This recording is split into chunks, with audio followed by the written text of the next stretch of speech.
Mum, I think your husband. The voice broke on the other end of the line. Please, come now, before anyone sees. 3 days. Only 3 days had passed since I buried Robert beneath the ash tree in the family plot. I still carried the rosary in my pocket. I still felt the weight of the dirt they had shoveled onto his casket. And now Mr. Frank, the foreman of our ranch in Texas, was calling me with that trembling voice I had never heard in 25 years. My name is Ellen Stewart. I am 63 years old. And this is the story I kept for too long, because there are secrets that weigh heavier when the dead can no longer answer. I drove 2 hours to the ranch. My hands were shaking on the steering wheel. The dirt road seemed longer than ever. The scrub oak alongside the road looked grey under the January sun. When I arrived, Mr. Frank was waiting for me at the main gate, his cowboy hat held in his hands. Ma'am Ellen, forgive me. I didn't want to stick my nose where it doesn't belong, but I found something. He led me to the old stable, the one Robert had closed up more than 20 years ago. No one went in there. Not me. Not my son. Jim. No one. The wooden door groaned as Mr. Frank pushed it open. And then I saw it. The chest, that iron chest Robert always kept locked, the one he said held ranch papers and that must never, never be opened. It was open. And inside, documents. All signed the week before his death, deeds, notarized powers of attorney, letters. And on top, a sealed envelope with my name written in his handwriting. Open only in my absence. I felt the air leave my lungs. Because after 38 years of marriage, after raising our son together, after sharing our meals, our bed, and our silences, I discovered that my husband had been hiding something so important it could only be revealed once he was gone. I took the envelope with shaking hands, but before opening it, something else caught my attention. An old photograph, taped to the inside of the chest lid. A young, beautiful woman in a white lace dress. It wasn't me. And on the back, in faded ink, a date. August 15, 1976. 1 year before Robert and I met. There are moments in life where time stops. That instant in the stable was one of them. Mr. Frank stood silently behind me, breathing slowly, as if he understood he was witnessing something he shouldn't see. But it was too late. The chest was open, Robert's secrets, exposed under the dusty light streaming through the roof cracks. I put the photograph in the pocket of my black blazer, the same blazer I had worn to the funeral. It still smelled faintly of the church incense. Mr. Frank, I said without turning around, how did you find this? He cleared his throat. Well, ma'am, yesterday Mr. Montell, Mr. Robert's lawyer, came by. He said he needed to look over some ranch papers before the will was read. He asked me to open this stable. I told him I didn't have the key, that Mr. Robert never gave it to me. Then he took a key out of an envelope he was carrying and told me, Mr. Robert left this with me. Please open it yourself. I turned to look at him. And did Mr. Montell see what was inside? Mr. Frank shook his head, looking nervous. No, ma'am, I opened the door and he just glanced inside like he was looking for something. Then he said, this is no longer necessary. And he left. But I kept thinking, why did Mr. Robert seal this stable for so many years? What was here? I sighed. So you came back? Yes, ma'am, early this morning, and, well, I saw the chest. It was sitting there, open, as if someone had left it that way on purpose. On purpose? Those words hit me. Robert wasn't a careless man. Everything he did had a reason. If that chest was open, it was because he wanted me to find it. But not right away. Not on the day of his death, not during the funeral, but 3 days later. Just enough time for the initial pain to pass, just the right amount of time for me to think clearly. Or so he believed. I closed my eyes, and for a moment I went back to the good years, to when Robert and I were young. We met in 1977 at the State Fair in Nashville, Tennessee. I was 23 years old and working at my Aunt Rose's textile shop. He walked in one October afternoon, tall, distinguished, with that neat moustache that was in style then and a smile that lit up the whole place. "Do you sell good quality denim?" he asked me. "Yes," I replied shyly, "but the best pieces were bought this morning." "Then I'll wait for more to arrive," he said, and he sat down in a wicker chair next to the counter. And he waited, 3 hours, until my aunt closed the shop and said, laughing, "Young man, no more denim is coming until next week." Robert smiled. "I know, but I needed an excuse to stay." That night he invited me to have barbecue ribs at the market. We talked until dawn. He told me he was an agricultural engineer, that he had just inherited a ranch in Texas, that he dreamed of modernizing American farming while still honoring tradition. "I want my children to grow up knowing where they come from," he told me, "to touch the soil, to know the value of honest work." I fell in love that night, not with his words, but with the light in his eyes when he talked about the future. We got married 6 months later at the First Baptist Church of Nashville.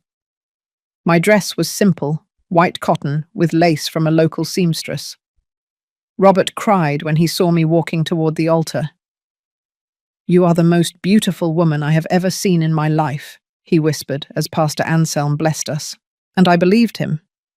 For years, I believed everything.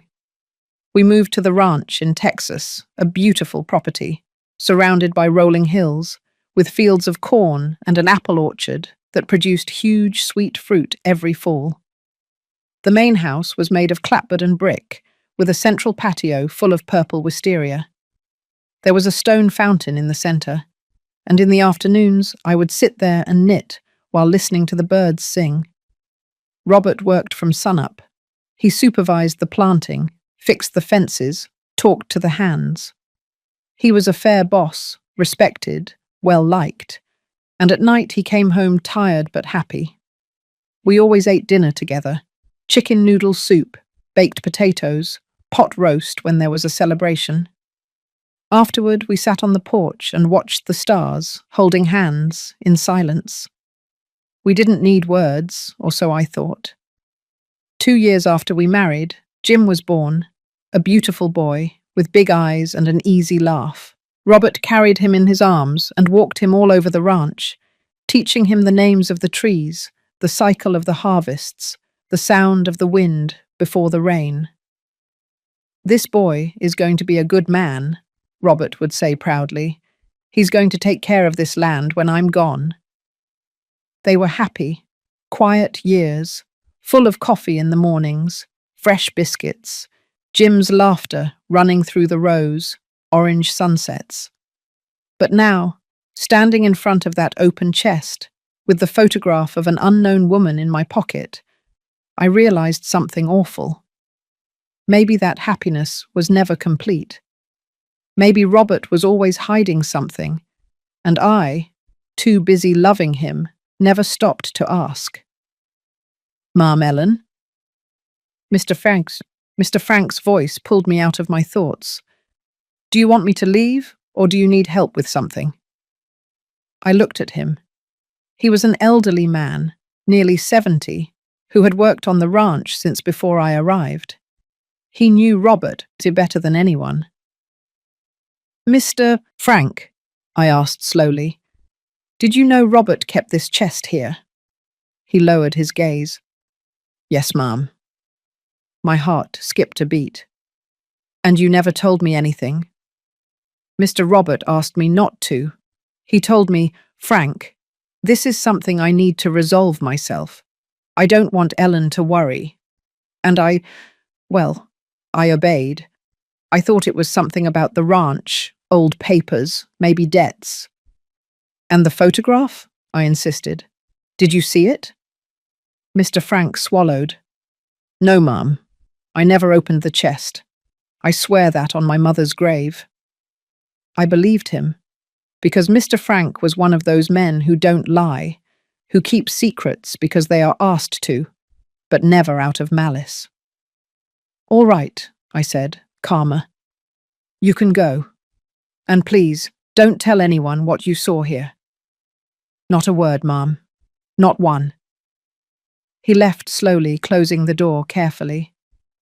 And I was left alone, with the sealed envelope in one hand, and 38 years of memories that suddenly I didn't know if they were real anymore. Sometimes we trust too much in those we love.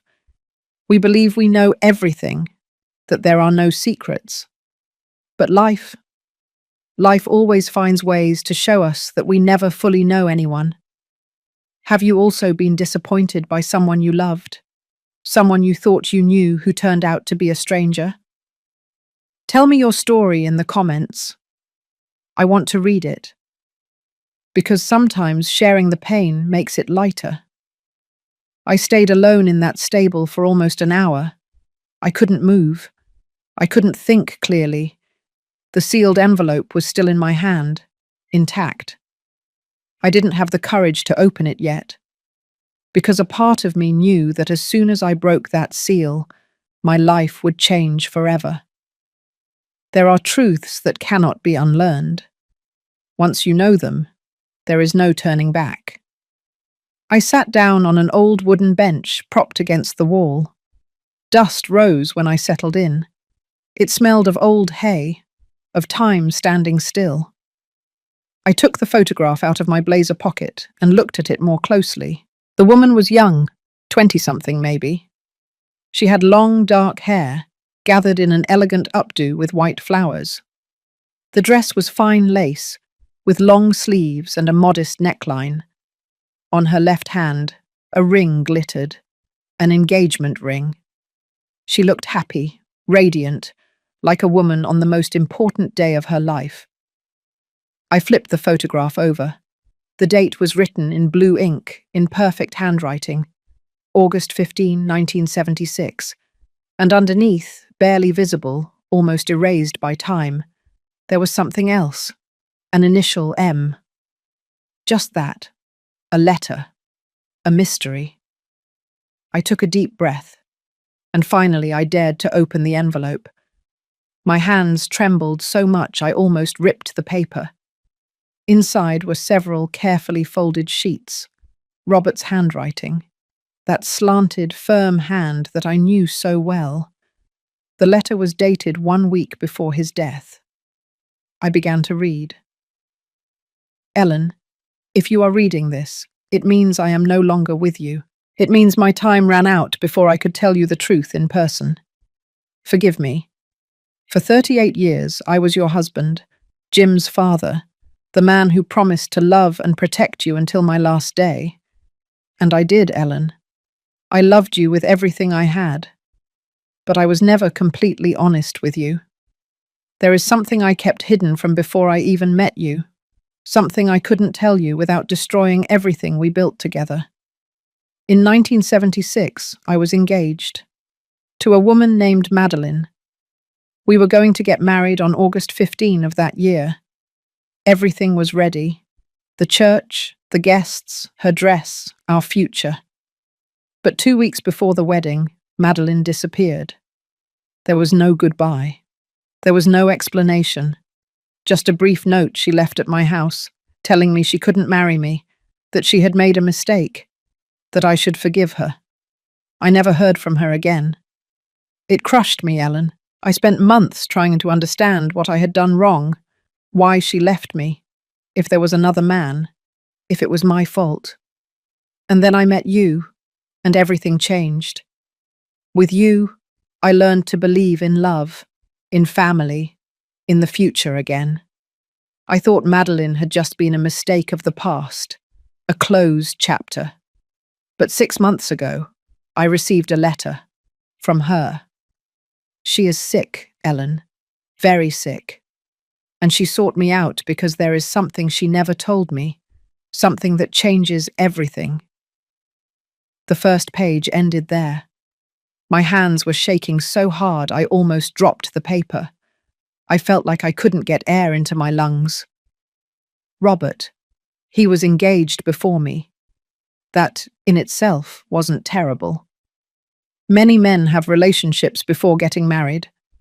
But what hurt me wasn't that. It was that he never told me. 38 years together, thousands of conversations, whole nights talking about our lives, our dreams, our fears. And he never mentioned Madeline. Why? What was so awful about that story that he had to hide it from me for almost 4 decades? I kept reading. The second page. Ellen, I know this must hurt you. I know you're asking yourself why I never told you. And the truth is, I was afraid. Afraid you would think I never truly loved you. Afraid you would see Madeline as a shadow between us. Afraid of ruining the one good thing that ever happened to me. But now, after receiving her letter, I know I can't leave this world without you knowing the truth. Madeline wrote to me from a hospital in Chicago. She told me she has terminal cancer, that the doctors gave her less than a year to live, and that before she dies, she needed to tell me something she kept secret all these years. Ellen, when Madeline left me in 1976, she was pregnant with my child, and she never told me. The letter fell from my hands. No, no, no, no. This couldn't be happening. I felt the floor moving beneath me, the stable walls closing in, the air becoming thick, unbreathable. Robert had a son, before Jim, and he never knew. Or if he did know. I picked up the letter with trembling hands and kept reading, even though every word was like a knife in my chest. Madeline told me she ran away because she was afraid. Her family was very conservative. Her father was a violent man. When he found out she was pregnant out of wedlock, he threatened to throw her out of the house, to disinherit her. So she made a decision. She left for Chicago, alone. She had the baby there, and gave him up for adoption. A boy, Ellen. I had a son, and I never knew about him. Madeline wrote to me because, before she dies, she wants to find him. She wants to know what became of him. And she asked for my help. I wanted to tell you. Every night, for these 6 months, I was on the verge of telling you, but I couldn't find the words. I didn't know how to explain that there was a part of my life I had hidden from you. So I made a decision. I hired a private investigator.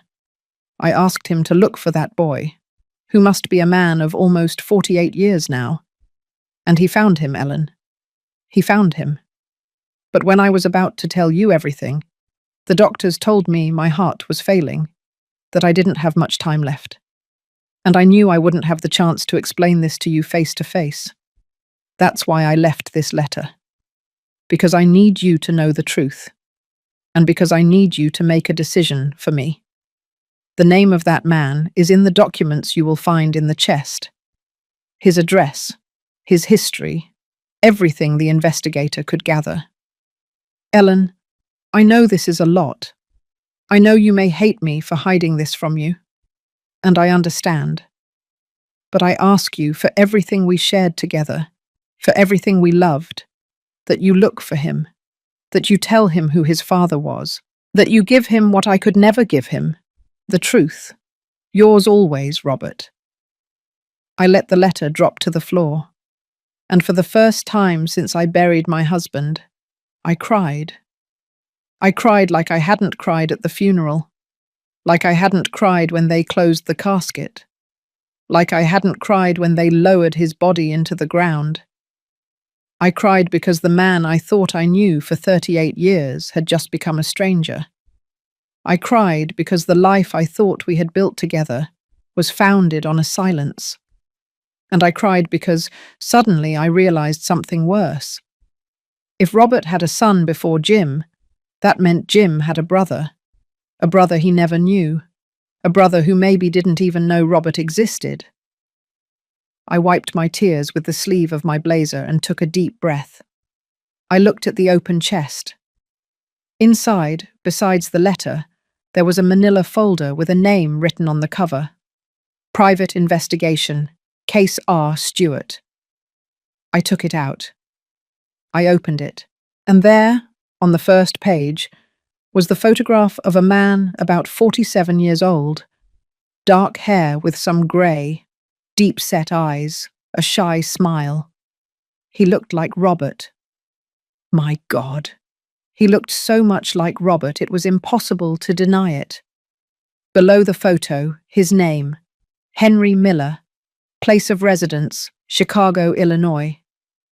Occupation, middle school teacher, marital status, divorced, no children. I closed my eyes, and in that moment, I knew my life had just been split in two, the life before I opened the chest, and the life after. Because now I had to make an impossible decision. Should I tell Jim he had a brother? Should I look for that man, Henry, and tell him the truth? Or should I keep the secret, as Robert did for almost 50 years, and let everything remain buried with him? I left the stable when it was getting dark. The sky had turned violet. The hills around Texas looked black against the horizon. Mr. Frank was already gone. The ranch was silent. I walked to my car, put the folder and the letter in my purse, and drove back to New York City. The whole drive, I couldn't stop thinking about one thing. Robert asked me to give that man the truth, but at what cost? Because telling Henry that his father died without knowing him was cruel. Telling Jim he had a secret brother could destroy the image he had of his father. And telling myself, out loud, meant accepting that the man I loved never fully trusted me. When I got home, it was already midnight. The living room was dark. Jim had come to stay with me during the funeral, but he had already returned to Denver, where he lived with his wife and their 2 daughters. I sat down on the sofa, with the folder in my hands, and there, in the silence of my empty house, I made a decision. I was going to look for Henry, not because Robert asked me to, but because that man had a right to know where he came from, who his father was, why his mother gave him up for adoption, even if it meant opening a wound that had been closed for almost 50 years. For the next 3 days, I did nothing, absolutely nothing. The folder remained on the dining room table, closed, Robert's letter folded inside my purse, Henry's photograph tucked away in the drawer of my dresser under the stockings I no longer wore. I couldn't look at it. I couldn't read it again, because every time I did, I felt something inside me break a little more. I got up every morning trying to go on with my life. I made coffee, watered the patio plants, tied up the wisteria that had come loose in the wind, made the beds, washed the dishes. All those small things one does to pretend everything is fine. But inside, I was destroyed, because every corner of that house reminded me of Robert. The armchair where he sat to read the paper on Sundays, the blue ceramic mug he used for his coffee, the closet where his plaid shirts still hung, smelling of his lavender cologne. And now, every one of those memories came with a question. When was he planning to tell me the truth? Was he ever close to telling me? Or did he always plan to take the secret to the grave? On the 4th day, Jim called me. "Mom, how are you?" His voice sounded worried, loving, as always. "Fine, honey," I lied. "Just taking it slow, you know. Have you been eating well? Do you need me to come? I can ask for a few days off work and—" "No, Jim. I'm fine, really. Don't worry about me." There was a silence. "Mum, I know this is hard. Losing Dad is something I never imagined would happen so soon, but you're alone, and that worries me." A lump formed in my throat. I'm not alone, son. I have you, and your girls, and Sarah. Sarah was his wife, a good woman, hard-working, who always treated me with kindness. I know, Mum, but still, if you need to talk, if you need anything at all, call me any time. I will, honey, I promise. I hung up the phone and stared at the screen for several minutes. Jim, my son, the man Robert and I raised together, the one who was born in this house, the one who learned to walk in the backyard, the one who cried the day we dropped him off at college. How was I going to tell him his father had another son? How was I going to explain that, before he was born, there was someone else? I couldn't. I simply couldn't. So I decided to keep quiet, at least for now. That night, I opened the folder again. I couldn't help it. Henry's photograph stared at me from the first page. Those dark eyes, that shy smile that so resembled Robert's. I read his complete information. Henry Miller, date of birth, May the 3rd, 1977. Place of birth, Chicago, Illinois. Adopted at 3 days old by the Miller family. Adoptive father, Paul Miller, deceased in 2005. Adoptive mother, Mary Miller, deceased in 2019. Education, Bachelor of Arts in History from the University of Illinois. Current occupation, middle school teacher at Federal Middle School, number 12, Chicago. Marital status, divorced since 2018. No children. Current address, Liberty Street, 456, American Neighborhood, Chicago, Illinois. There were a few more photographs, images the investigator must have taken without Henry knowing. In one, he was leaving school with a backpack over his shoulder and a thermos in his hand. He looked tired but smiling. In another, he was sitting in a cafe, reading a book. He wore reading glasses, just like Robert. And in yet another, he was standing in front of a bookstore, looking at the display windows with his hands in his pockets. He was a quiet man, lonely perhaps, but there was something in his face that made me feel a deep sadness. He looked incomplete, as if something were missing, as if his whole life he had been searching for something he never found. I closed the folder and took a deep breath. And then, without thinking too much, I picked up my cell phone and dialed the number that was in the report. Henry's number. It rang once, twice, 3 times. I was about to hang up when I heard his voice. Hello? I froze. His voice was deep, calm, kind, like Robert's. Hello? He repeated. Is anyone there? I hung up. I couldn't do it. I couldn't just call him and say, Hi, I'm the widow of your father, a father you never knew. Can we talk? How do you say something like that to a stranger? I didn't sleep that night. I stayed awake, sitting in bed, staring at the ceiling, thinking about everything that had happened, everything that was yet to happen. And at some point in the early hours of the morning, I made another decision. If I was going to do this, if I was going to look for Henry and tell him the truth, I couldn't do it alone. I needed help. But not from Jim. Not yet. I needed someone who could understand the situation without judging me. Someone who knew Robert. Someone I could trust. And there was only one person who fit that description. My sister-in-law, Sophia, Robert's younger sister. Sophia lived in New Jersey. She was 5 years younger than Robert. An independent woman, direct, who didn't mince words. When Robert and I got married, she was the only one in his family who welcomed me with open arms. The rest, well, let's just say they weren't thrilled that Robert was marrying a woman with no background like me. But Sophia was always different. If my brother chose you, she told me on our wedding day, it's because he saw something in you that no one else has. And I trust him. We became friends, close, confidants. But after Robert died, Sophia couldn't come to the funeral. She was out of the country, visiting her daughter in London. She called me, devastated, begging for forgiveness for not being there. "I promise you, as soon as I get back, I'll see you," she said. "I won't leave you alone, Ellen." And she kept her word.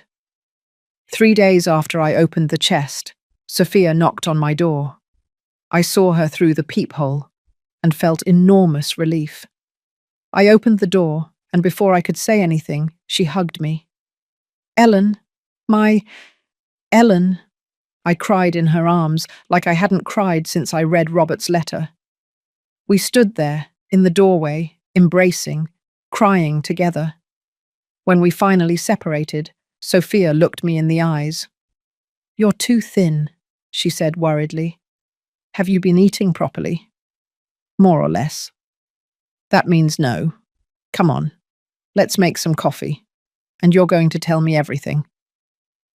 We went into the kitchen. Sophia put water on to boil and got the coffee out of the cupboard as if it were her own house. She had always been like that, practical, efficient, no beating around the bush.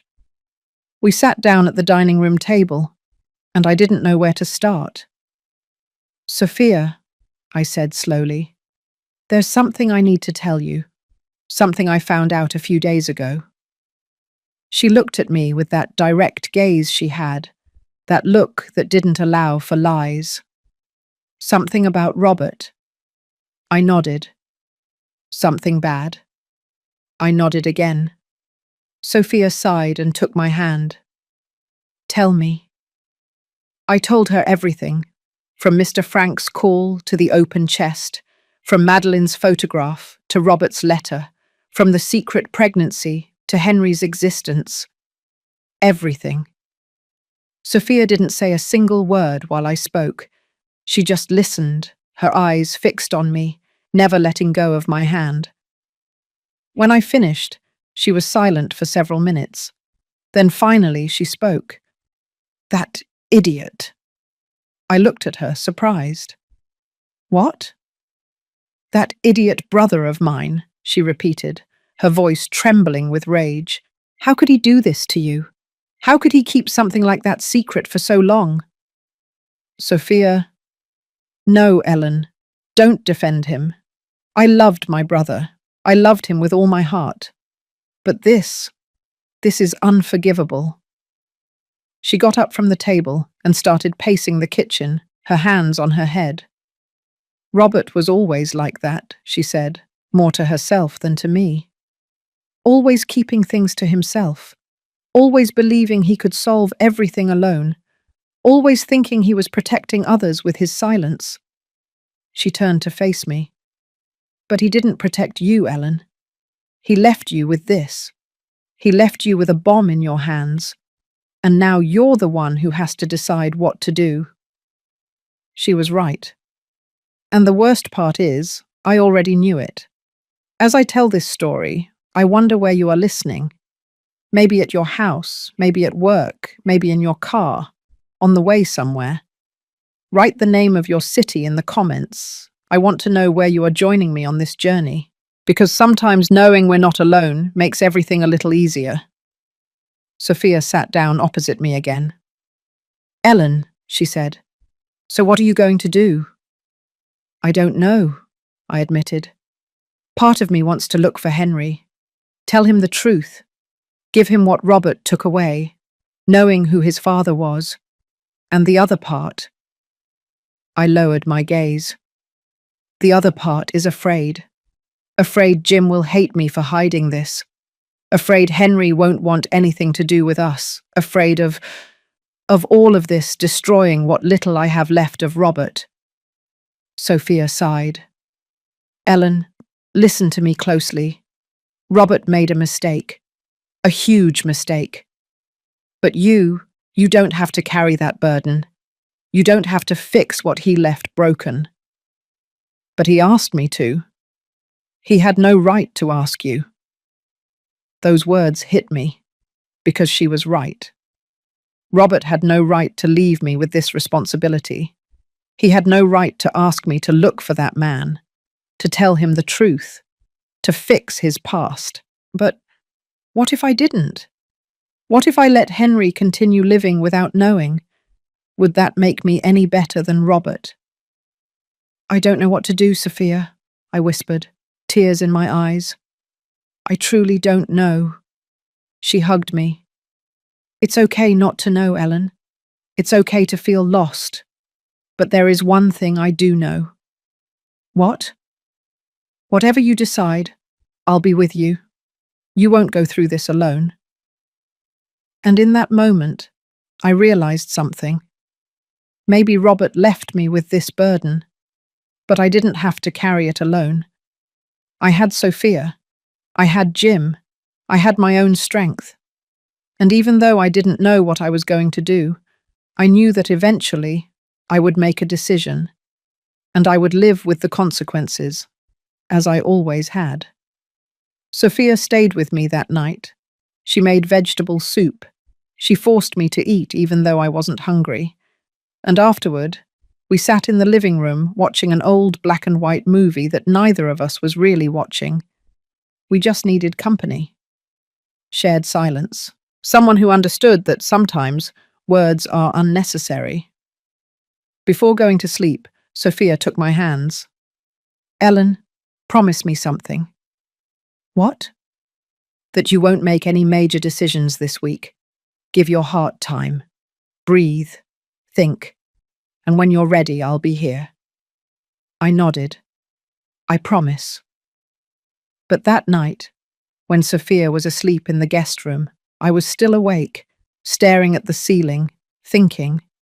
Because even though I had promised her I wouldn't make rushed decisions, there was something I couldn't stop doing.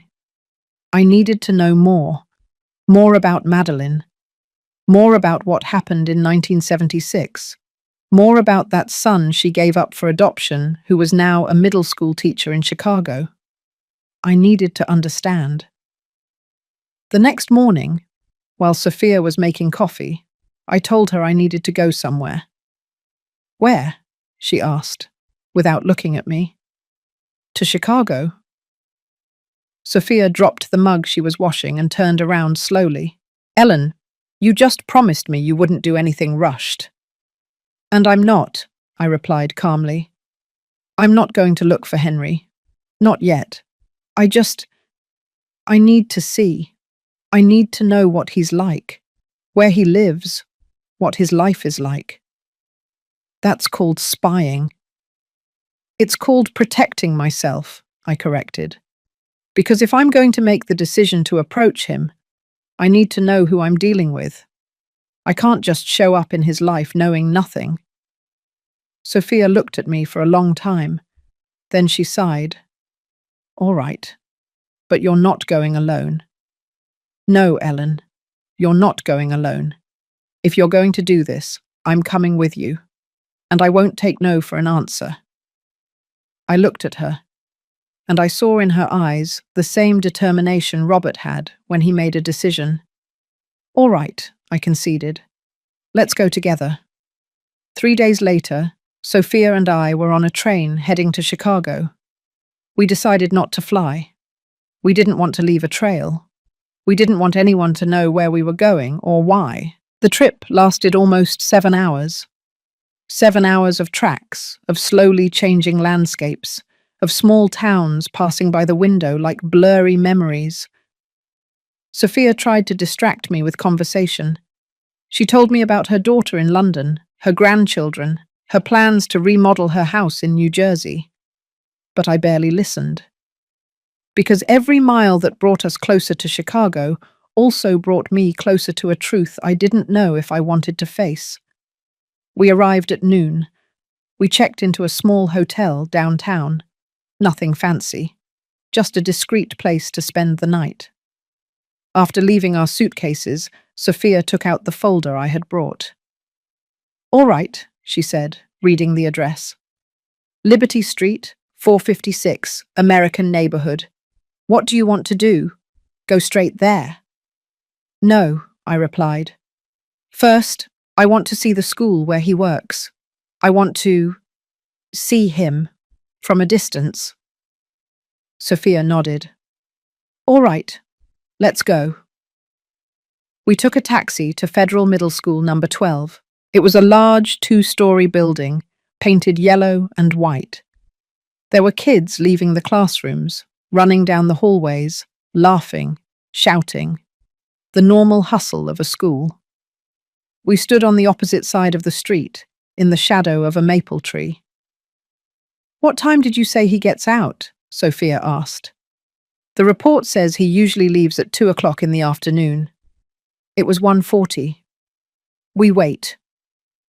20 minutes later, the main door opened, and the teachers began to leave. My heart was pounding so hard, I felt it would jump out of my chest.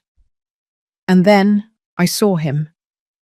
Henry walked out slowly, with a backpack over his shoulder and a thermos in his hand. He was wearing a light blue plaid shirt, jeans, and comfortable shoes.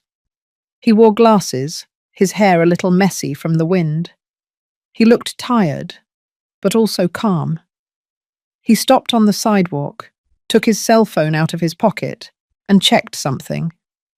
Then he put the phone away, adjusted his backpack, and started walking. It's him, I whispered, almost voiceless. Sophia took my arm. Are you all right? I didn't answer because I wasn't all right. Because seeing that man was like seeing a ghost of Robert. He walked like him, had the same posture, the same way of tilting his head when he thought. My God, he was his son. There was no doubt. We followed him from a distance. I don't know if it was right. I don't know if it was ethical, but I needed to know more. Henry walked about 4 blocks until he reached a small corner cafe. He went in, sat by the window, ordered something, took a book out of his backpack, and started reading. Sophia and I stayed outside, across the street, watching him. What are we doing, Ellen? Sophia asked me quietly. What are we hoping to find? I don't know, I admitted. I need to see him. I need to know what his life is like before I break it, because that was what was going to happen, wasn't it? If I approached him and told him the truth, his life would change forever, just as mine changed when I opened that chest. We stayed there for almost an hour, watching Henry read, how he drank his coffee, how he occasionally looked out the window with that absent expression of someone thinking about something else. At some point, a young woman approached his table, smiled at him, said something. He looked up, smiled too, but shook his head. The woman left, and Henry went back to his book. He's lonely, Sophia murmured. You can tell. She was right. There was something about Henry that radiated solitude, not sadness, not bitterness, just loneliness. As if his whole life he had been accustomed to being alone, as if he had never found his place in the world. When Henry left the cafe, we followed him again. He walked to an antique bookstore. He went inside. He spent almost half an hour there, examining books, flipping through them carefully, as if each one were a treasure. He bought 2 thin poetry books. Then he walked to a bakery and bought a bagel and a coffee to go. Finally, he arrived at his house, a 3-story apartment building painted beige, not elegant, but clean, well kept. Henry went up the stairs to the 2nd floor and entered one of the apartments. We stood across the street, looking at his apartment window. The curtains were open. We could see him moving inside, setting down his backpack, putting water on to boil, sitting on a small sofa with one of the books he had just bought. Ellen, Sophia said softly, we've seen enough. Let's go. But I couldn't move, because I was looking at the life of a man I didn't know, a man who was Robert's son, a man who could have been part of my family. And I wondered, what would everything have been like if Robert had known from the beginning? If Madeline had told him the truth? If Henry had grown up with us? Would Jim and he have been close brothers? Would Henry have had a different, happier life? That night, back at the hotel, I couldn't sleep. I stayed awake, sitting in bed, looking at the city lights through the window. Sophia was asleep in the bed next to me, breathing deeply, and I could only think of Henry, his solitary life, his simple routine, that absent expression he had when he looked out the cafe window. Did he know he was adopted? The investigator's report didn't say. Did he ever wonder about his biological parents? Did he ever feel like something was missing? The next morning, we made another decision. Before returning to New York City, Sophia suggested something. "Ellen, what if we look for Madeline?" I looked at her, surprised. "Madeline?" "Yes. Robert said she was sick, that she was in a hospital here in Chicago. Maybe she can give us more answers." I thought about it, and while a part of me didn't want to face her, another part knew Sophia was right. I needed to hear Madeline's side of the story. I needed to know why she ran away, why she never told Robert the truth, why she gave her son up for adoption, because only then could I fully understand what had happened. I called the private investigator Robert had hired. I explained who I was and asked for information about Madeline. "Mrs. Stewart," he said with a serious voice, "I understand this is difficult for you, but I must warn you about something. Mrs. Madeline is very ill. When Mr. Robert hired me, she was undergoing treatment. But according to my last report, she entered hospice care 2 weeks ago." My heart sank. What does that mean? "It means the doctors can't do any more for her. She has weeks, maybe days." I closed my eyes. Madeline was dying, and if I didn't look for her now, I would never have the chance to speak with her. "What hospital is she in?" I asked. "Chicago General Hospital, Oncology Ward, room 312. I wrote down the information. "Thank you." "Mrs. Stewart, one last thing." "Yes?" She knows Mr. Robert passed away. I informed her a week ago when you contacted me. I don't know how she reacted because I couldn't see her personally, but the hospital staff told me she hasn't had any visitors since then." I swallowed. "I understand. Thank you." I hung up. Sophia looked at me. "What did he tell you?" "That Madeline is in hospice care, that she has days left, and that she already knows Robert died." Sophia exhaled deeply. "Do you want to go see her?" I nodded. "Yes, but I'm scared." "Of what?" "Of what I'll feel when I see her." Sophia came closer and hugged me. "Ellen, listen to me. You are the strongest woman I know, and whatever you feel when you see her, it's okay. You don't have to pretend. You don't have to be brave. Just be yourself." I took a deep breath. "All right, let's go."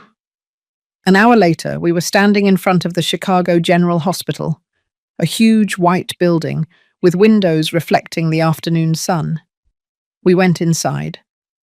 We went up to the 3rd floor. We walked through the corridors of the oncology ward where the smell of disinfectant mixed with something heavier, something I couldn't describe, but that I recognized immediately. The smell of imminent death. We arrived at room 312. The door was slightly ajar. I froze. Sophia took my hand. "Are you ready?" I wasn't, but I nodded anyway, and I pushed the door open. The room was small, simple. A bed, a chair, a window with white curtains letting in the afternoon light. And in the bed, there she was, Madeline.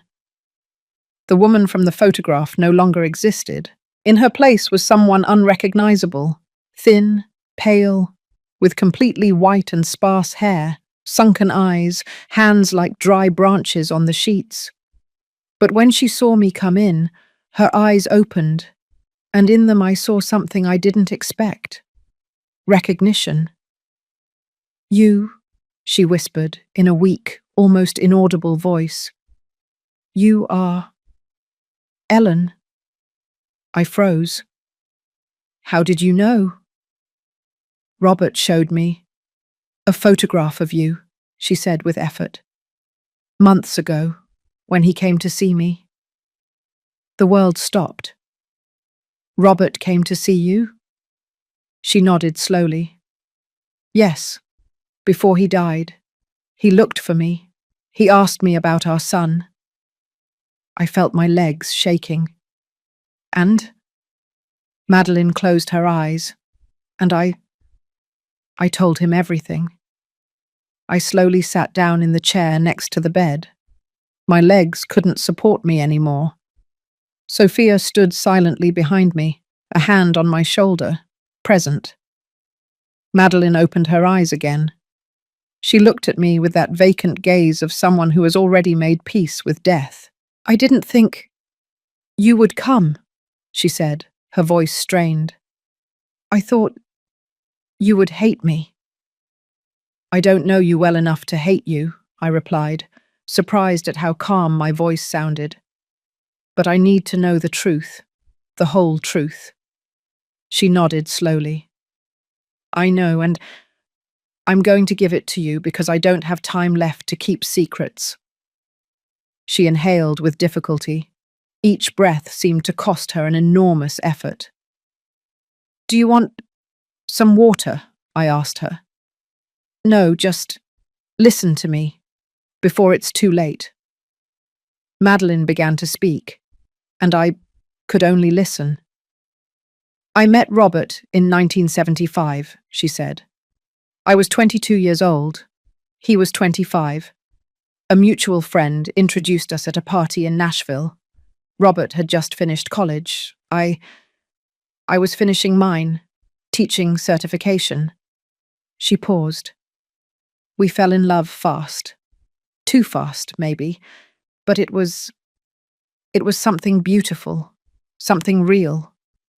Robert was different from all the men I had known. He was kind, respectful, a dreamer." I listened without interrupting. 6 months later, he asked me to marry him. I said yes without thinking. I was so happy, so excited. I thought I had finally found my place in the world. Her voice broke. But then I realized I was pregnant. She closed her eyes. It was June of 1976, 2 months before the wedding. I took a test in secret, and when it came back positive, I was terrified. "Why?" I asked gently. "You were getting married anyway." "Because my father," she said with bitterness in her voice. "My father was a terrible man, violent, controlling, and very, very religious." She opened her eyes and looked at me. For him, getting pregnant before marriage was the worst sin a woman could commit. It didn't matter that I was already engaged. It didn't matter that the wedding was in 2 months. For him, it was a dishonor. She swallowed. And I knew him. I knew how he would react. I knew he would throw me out of the house, that he would disinherit me, that he would tell everyone I was a tramp. A tear escaped. But the worst part is that I also knew what he would do to Robert. "My father hated Robert," Madeline continued. "He said he was a man without ambition, that the Texas ranch was a ruin, that I deserved better. He only accepted the engagement because my mother convinced him, but he was always looking for a reason to break it. And the pregnancy was that reason," I completed. "Exactly.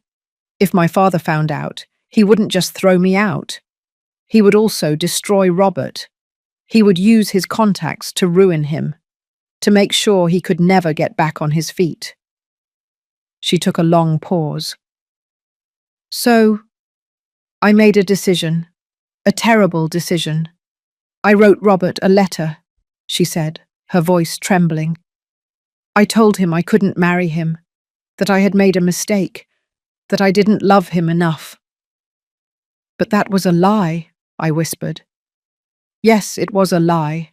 I loved him with all my being, but I thought it was the only way to protect him, to protect myself, to protect the baby. And what did you do? I left. That same night, I took a bus to Chicago. I didn't tell anyone where I was going. I just disappeared. She wiped the tears with the back of her hand. I stayed at a distant cousin's house. I told her I had broken up with my fiancé and needed a place to stay.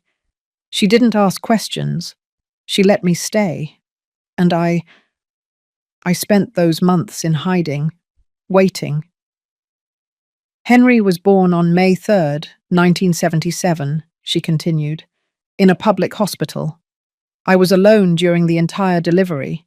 No one was with me. Not my mother, not my friends, not Robert. Her voice broke completely. When I saw him for the first time, when I held him in my arms, I knew I had made the biggest mistake of my life. She cried, a silent, deep cry. Because that baby looked so much like Robert. He had his eyes, his nose, his hands. And I knew I couldn't keep him.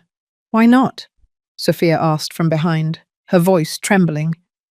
Because I had no way to support him, Madeline replied. I had no money. I had no job. I had no family to support me.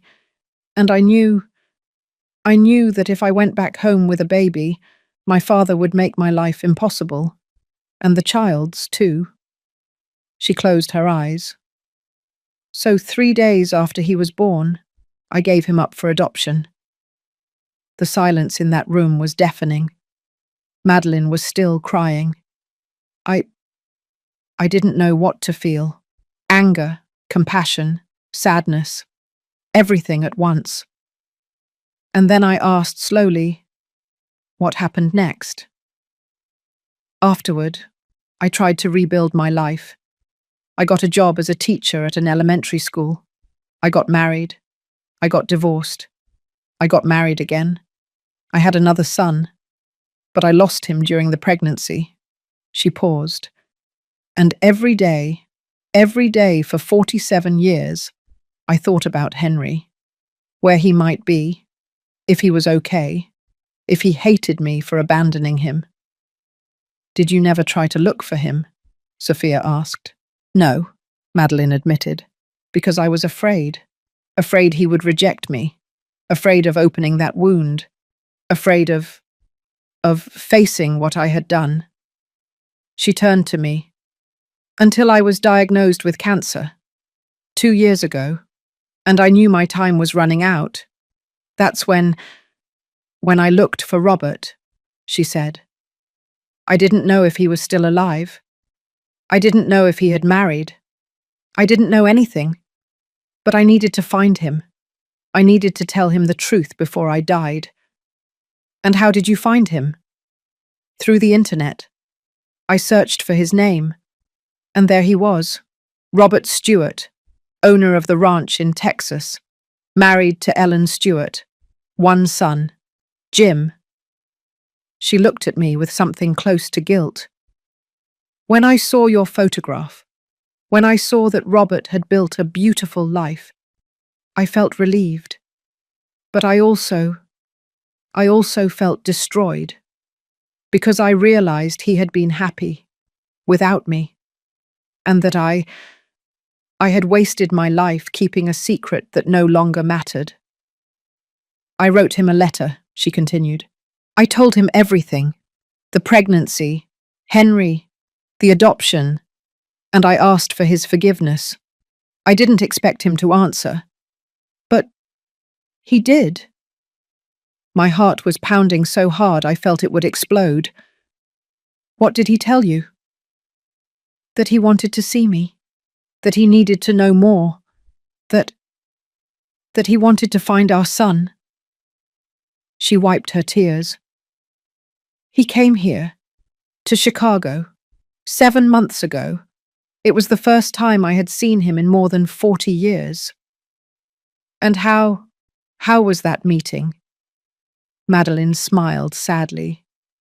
It was painful, but also healing. Robert was angry. He had every right to be. He told me I had taken something away from him that he could never get back. The right to know his son, to be his father. She paused. But he also forgave me. Tears ran down my face. I couldn't stop them. He told me, Madeline, what happened happened. We can't change it. But we can do something now. We can look for Henry. We can give him the truth. And then Robert hired an investigator, she said. It took 4 months to find him. And when he did, Robert came to see me again. He showed me the photographs. He told me everything about him. And what did you feel? I asked, though I wasn't sure I wanted to know the answer. I felt relief, because Henry was fine. He had a life, a job. He wasn't rich, but he wasn't alone either. And he looked so much like Robert that there was no doubt he was our son. She closed her eyes. Robert told me he was going to approach him, that he was going to tell him the truth. But first he wanted to prepare everything. He wanted to make sure Henry was ready to listen. And then Robert died, I completed. Yes, the investigator told me a week ago, and I knew it was my punishment, that God was making me pay for all the harm I had caused, because now Henry will never know who his father was. I leaned forward. Madeline, I said in a firm voice, does Henry know he's adopted? She nodded.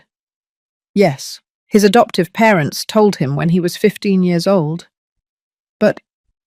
But he never tried to look for his biological parents. At least that's what the investigator found out. Why not? Madeline sighed. Because his adoptive parents were good to him. They loved him. They cared for him. And he was loyal to them. He never wanted to hurt them by looking for someone else. I closed my eyes.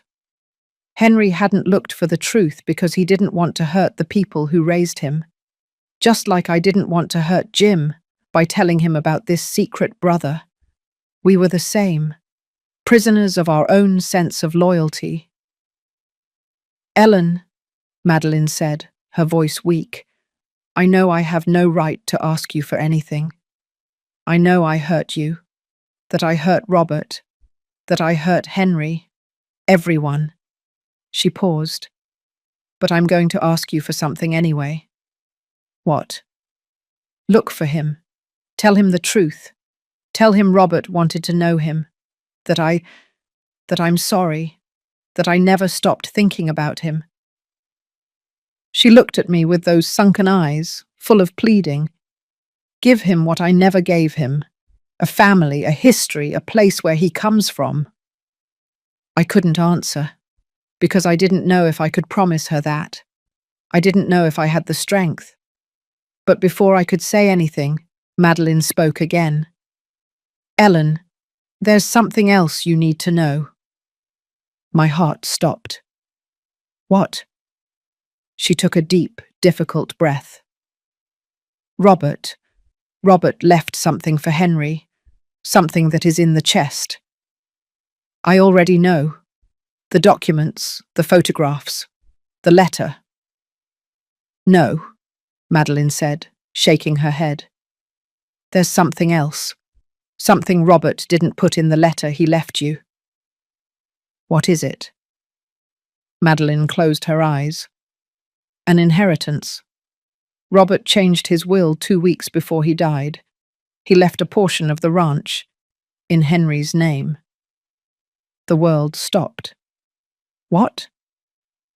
Robert wanted Henry to have something, even though he never met him, even though he never got to be his father. He wanted to leave him something that would tell him, "You were important. You were always important." I stumbled out of that room. Sophia held my arm as we went down the hospital stairs. I couldn't think. I couldn't process it. Robert had changed his will.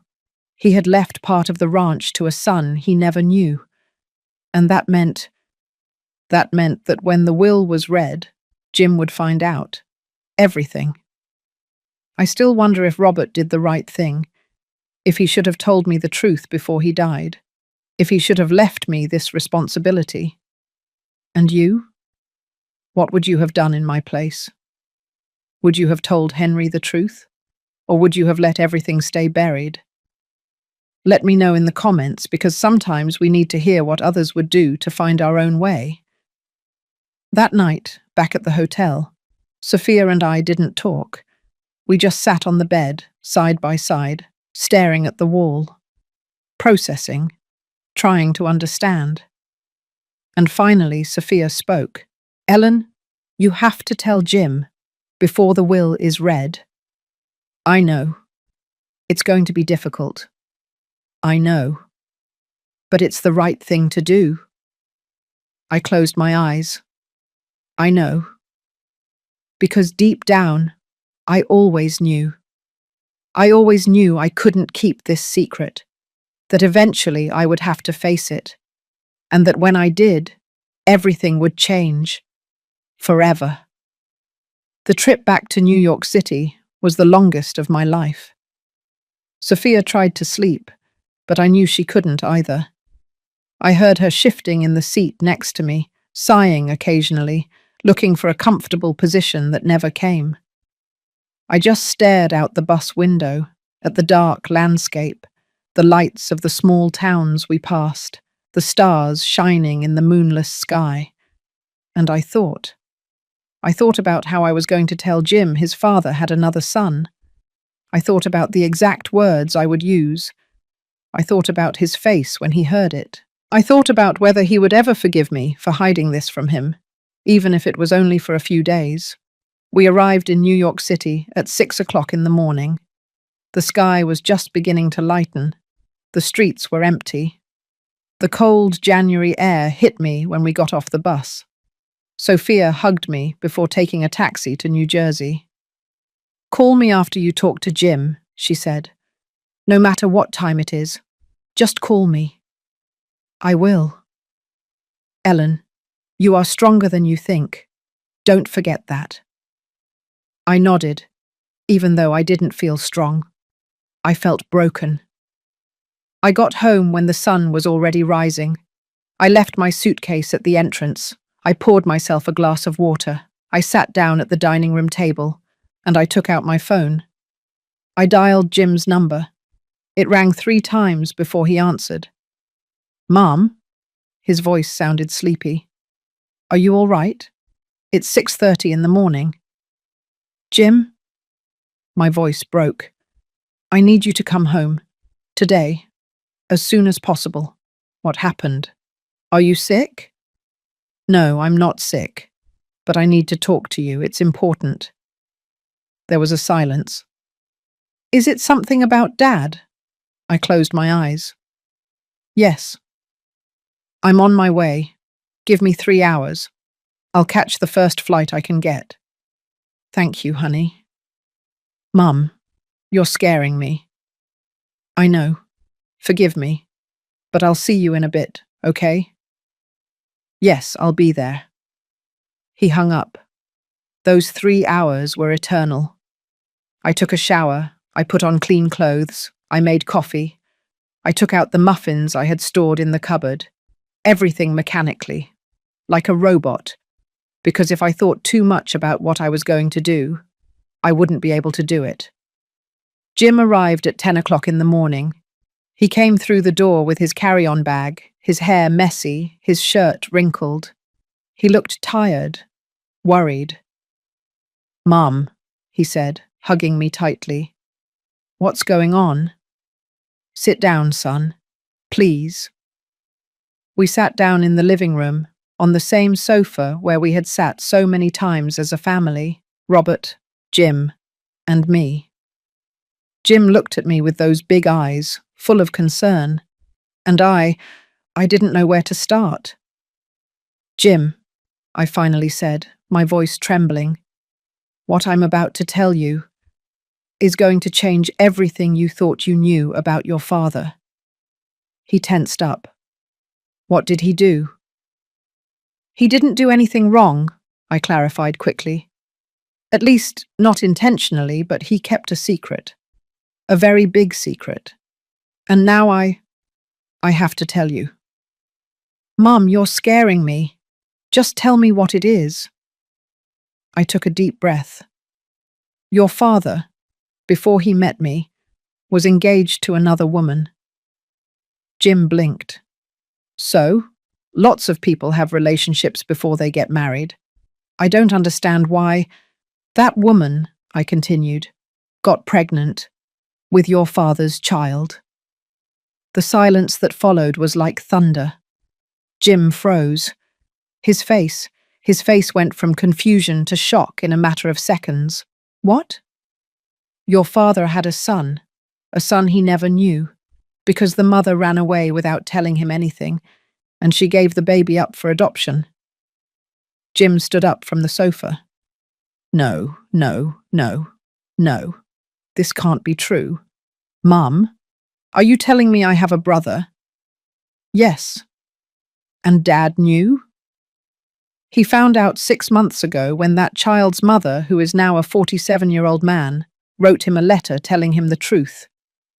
Jim started pacing, his hands on his head. No, this can't be happening." I told him everything, from Mr. Frank's call to the open chest, from Robert's letter to my trip to Chicago, from my meeting with Madeline to the final revelation, the will. When I got to that part, Jim stopped dead in his tracks. "Dad left him part of the ranch?" "Yes." "To a man he never met?" "Yes." "And when were you going to tell me this?" "I'm telling you now. After you already knew. How long have you been keeping this, Mum?" "Days. Weeks. Days. Only days." "Jim, I just found out too." "But you knew and you didn't tell me." His voice broke. "Why, Mum? Why didn't you tell me right away?" I got up and walked toward him. "Because I was afraid, Jim. Afraid of how you were going to react. Afraid you would hate your father. Afraid of losing you." "Losing me?"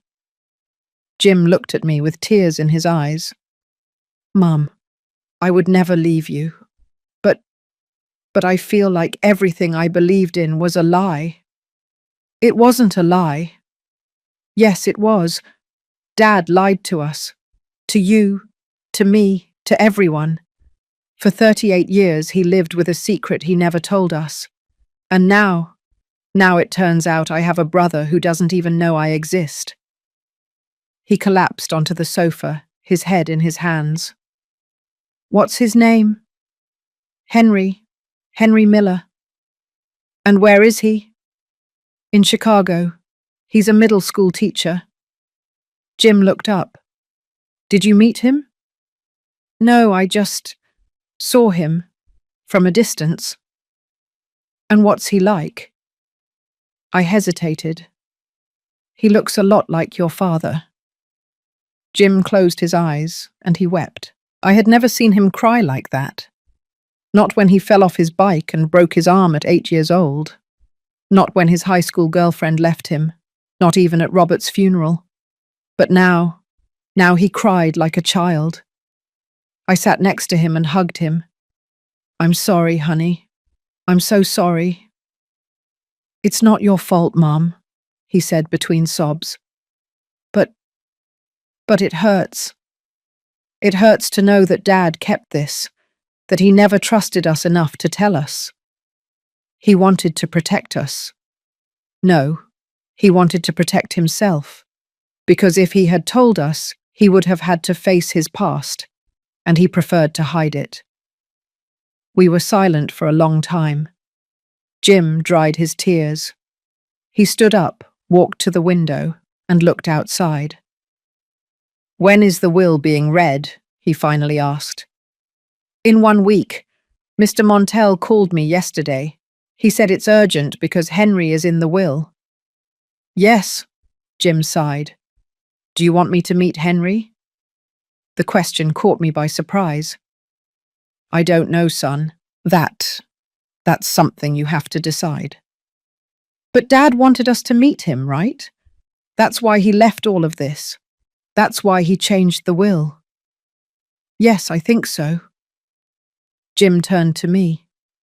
"Then we have to do it. We have to look for Henry and tell him the truth." "Jim, are you sure?" "No," he admitted. "I'm not sure of anything, but if I don't do it, I'll live the rest of my life wondering what it would have been like. And I've had enough of secrets, Mum. I don't want to carry another one." I felt my chest swell with pride. My son, my beautiful son, braver than me, wiser than his father. "All right," I told him. "Then we'll do it together." That night, Jim stayed overnight at the house. We ate chicken noodle soup in silence. Neither of us had much appetite.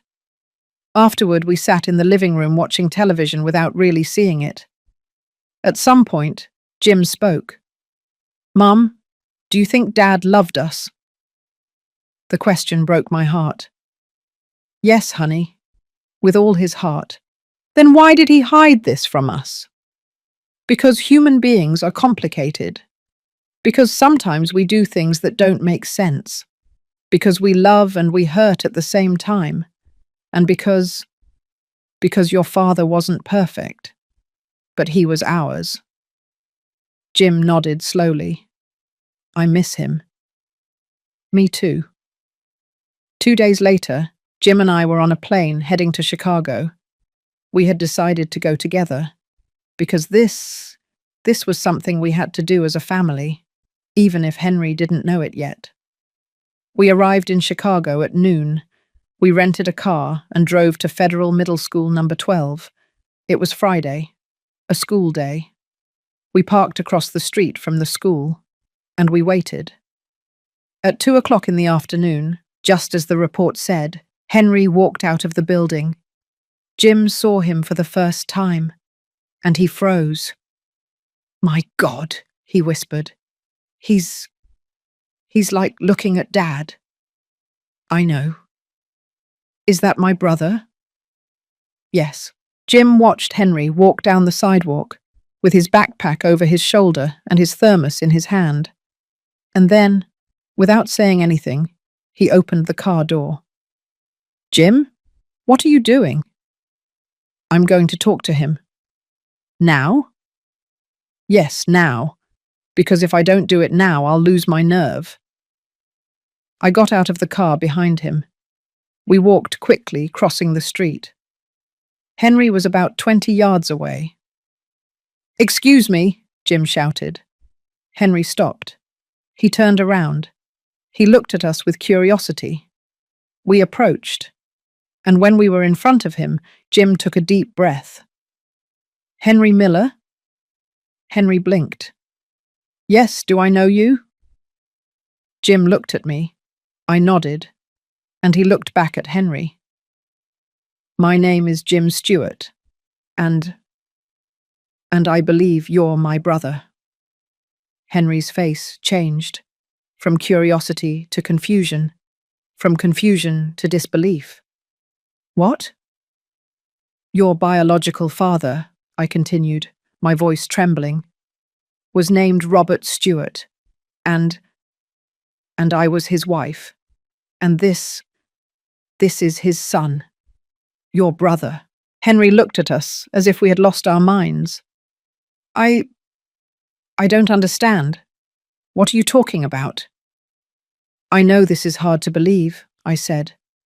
I know it sounds impossible, but can we talk? Somewhere more private? We have a lot to tell you. Henry was silent for several seconds. Then finally he nodded. All right.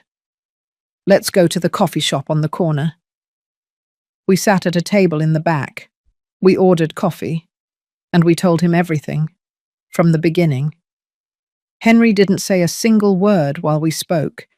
He just listened, his eyes fixed on us, his hands trembling around his coffee cup. When we finished, he was silent for what seemed like an eternity. Then finally he spoke. I always knew I was adopted. My parents told me when I was 15 years old, but I never wanted to look for my biological parents because I felt that it would be a betrayal to the people who raised me. He paused.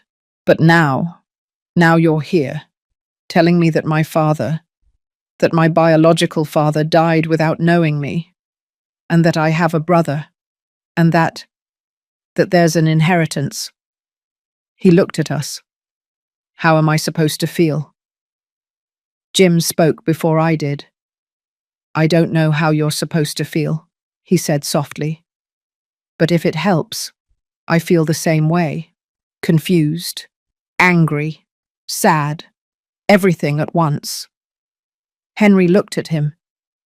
You didn't know about me either? No. I found out 3 days ago, and I was angry too.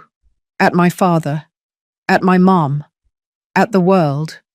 And now, Jim smiled sadly. Now I just want to know you, because you are my brother. And even though we didn't grow up together, even though we didn't share the same life, we share the same blood. And that has to mean something. Henry started to cry, silently, his hands covering his face. I'm sorry, he said between sobs. It's just, my whole life I felt incomplete, like something was missing, and I never knew what it was. He wiped his tears. And now I know what it was. A family, a history, a place where I come from. Jim reached his hand across the table. Henry took it. And in that moment, I knew everything was going to be all right. Maybe not now, maybe not soon, but eventually we spent the rest of that afternoon at the coffee shop, talking. Henry told us about his life. His adoptive parents, Paul and Mary, had been humble, hard-working people. Paul was a carpenter, Mary a seamstress. They didn't have much money, but they gave him all the love in the world. They put me through college, Henry said, with a sad smile. They worked double shifts for years so I could study. My dad, Paul, he died when I was 28 years old. A heart attack. He was working construction. And my mum, Mary, she passed away 5 years ago. Cancer. He wiped his tears. I never got to thank them enough. I never got to pay them back for everything they did for me. Jim listened in silence. I did too. That's why I never looked for my biological parents, Henry continued. Because I felt that it would be betraying them, like saying they weren't enough. And they were. They were more than enough. But you were still missing something, I said softly. Henry nodded. Yes, I was always missing something. I didn't know what, but it was like a hole, like a question without an answer. Jim talked to him about Robert. He told him what he was like, how he worked from sunup, how much he loved the ranch, how he taught him to ride a horse when he was 6 years old, how he sat him on his shoulders so he could reach the highest branches of the apple tree. He was a good man, Jim said. Not perfect, but good. And I know that if he had known about you from the beginning, he would have looked for you. He would have raised you. He would have given you everything you deserved. Henry listened with shining eyes. They just looked at each other. Two men who didn't know each other, but who shared the same blood, the same eyes, the same shy smile. As evening fell, Henry invited us to his apartment. It was small, a single room with an integrated kitchen, a bathroom, and a small balcony overlooking the street. But it was clean, tidy, full of books. "Forgive the mess," he said as he invited us in. "I don't usually have visitors." "It's perfect," I told him. We sat down on the small sofa. Henry made coffee, took out some cookies he had saved, and we kept talking for hours, as if all the lost time could be recovered in a single conversation. At some point, Henry asked, "And the inheritance? What exactly did Robert leave me?" Jim and I looked at each other. "We don't know exactly," I admitted. "The will is being read in 5 days, but according to what Madeline told me, Robert left you a portion of the ranch." "Of the ranch?" "Yes." Henry was silent. I don't want anything," he finally said. "I didn't come here looking for money or land. I came because you gave me something that money could never buy. A history, a family." Jim smiled. "I know, but that doesn't change the fact that Dad wanted to leave you something, and I think we should respect his wishes." Henry lowered his gaze. "I don't know if I can accept it. It doesn't seem fair. You grew up with him. You worked on the ranch. You earned that right. I'm just a stranger." "No," Jim said firmly. "You're not a stranger. You're my brother." That night, Jim and I stayed at a hotel near Henry's apartment. Before sleeping, my son spoke to me. "Mum?" "Yes?" "Did I do the right thing?" "What do you mean?" "Coming here, looking for Henry, telling him the truth." I moved closer to him and took his hand. "Yes, honey, you did the right thing. Because the truth is always better than a lie, even if it hurts." Jim nodded. "It's weird," he said. "A week ago I was an only child, and now I have an older brother. How does it feel? Scary, but also good. Like a part of me that I didn't know was broken, just healed." I smiled. "Your father would be proud of you." "Really?" "Yes, because you did what he didn't have the courage to do. You faced the truth, and you accepted it." The next morning, Henry took us to breakfast at a market near his house. We ate sausage and egg sandwiches and drank hot chocolate. We walked through the streets of Chicago. Henry showed us the school where he worked, the bookstore where he bought his books, the park where he used to sit and read on weekends. It was like we were building something new, a relationship, a family from scratch. But that afternoon, when we returned to the hotel, I received a call from Mr. Montell. "Mrs. Stewart," he said in a serious voice, "I urgently need to see you. There's something about the will I need to discuss with you before the official reading." A knot formed in my stomach. "What is it?" "I can't tell you over the phone, but it's important. Very important. I'm in Chicago. Can it wait until I get back to New York City?"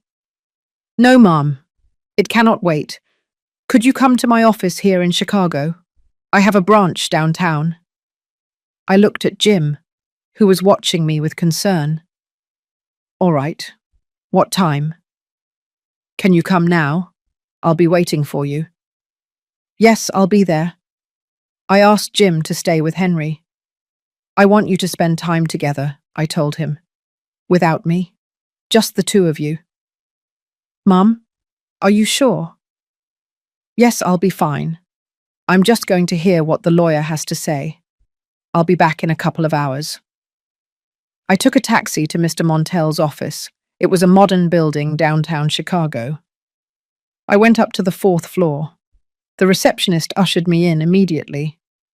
Mr. Montell was an older man, about 60, with thick glasses and a serious expression. "Mrs. Stewart," he greeted me, indicating that I should sit down. "Thank you for coming so quickly. What is so urgent, Counselor?" He opened a folder on his desk. "There's something about your husband's will that complicates things." "What is it?" "Your husband made 2 wills." I froze. 2? "Yes. The first, dated 15 years ago, is the will everyone knew about. In that document, the ranch is divided between you and your son, Jim." 50% for each? "Yes, I know. But 2 weeks before he died, Robert made a second will. And in that will, things change." Mr. Montell took out some documents and placed them in front of me. In the second will, Robert divides the ranch into 3 parts: 30% for you, 30% for Jim, and 40% for Henry Miller. I felt the floor moving beneath me. 40%? Yes, the largest portion. But why? The lawyer sighed. Because Robert left an explanatory letter, a letter that only I was supposed to read in case of disputes. And in that letter, Robert explains that he feels he owes Henry more, because Henry lost 47 years, because Henry grew up without a father, because Henry never had the opportunity to inherit anything. I was speechless. "Robert writes," the lawyer continued, reading the letter, "I know this may seem unfair to Jim, but Jim had a life full of love. He had a family, he had a father. Henry had none of that. And I need to compensate him somehow, even if it's with land, even if it's with money. I need him to know he was important, that he always was." Tears ran down my face. "Does Jim know this?" "No, no one knows. Only you. And now you have to decide." "Decide what?" "Whether you tell Jim before the will reading, or if you let him find out that day, in front of everyone." I was silent. "Mrs. Stewart," the lawyer said softly, "Robert also left a special clause. A clause that says if you and Jim decide to renounce your portions, you can do so. And in that case, the entire ranch would pass to Henry."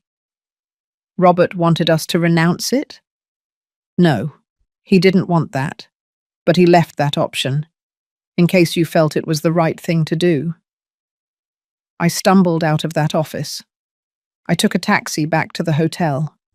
The whole way, I could only think of one thing. Robert had left me a decision, the hardest decision of my life. Should I tell Jim that his father had left less to him than to a brother he had just met? Or should I keep silent and let him find out at the will reading? And more importantly, what was I going to do? Was I going to accept the will as it was? Or was I going to renounce my portion so Henry could have everything?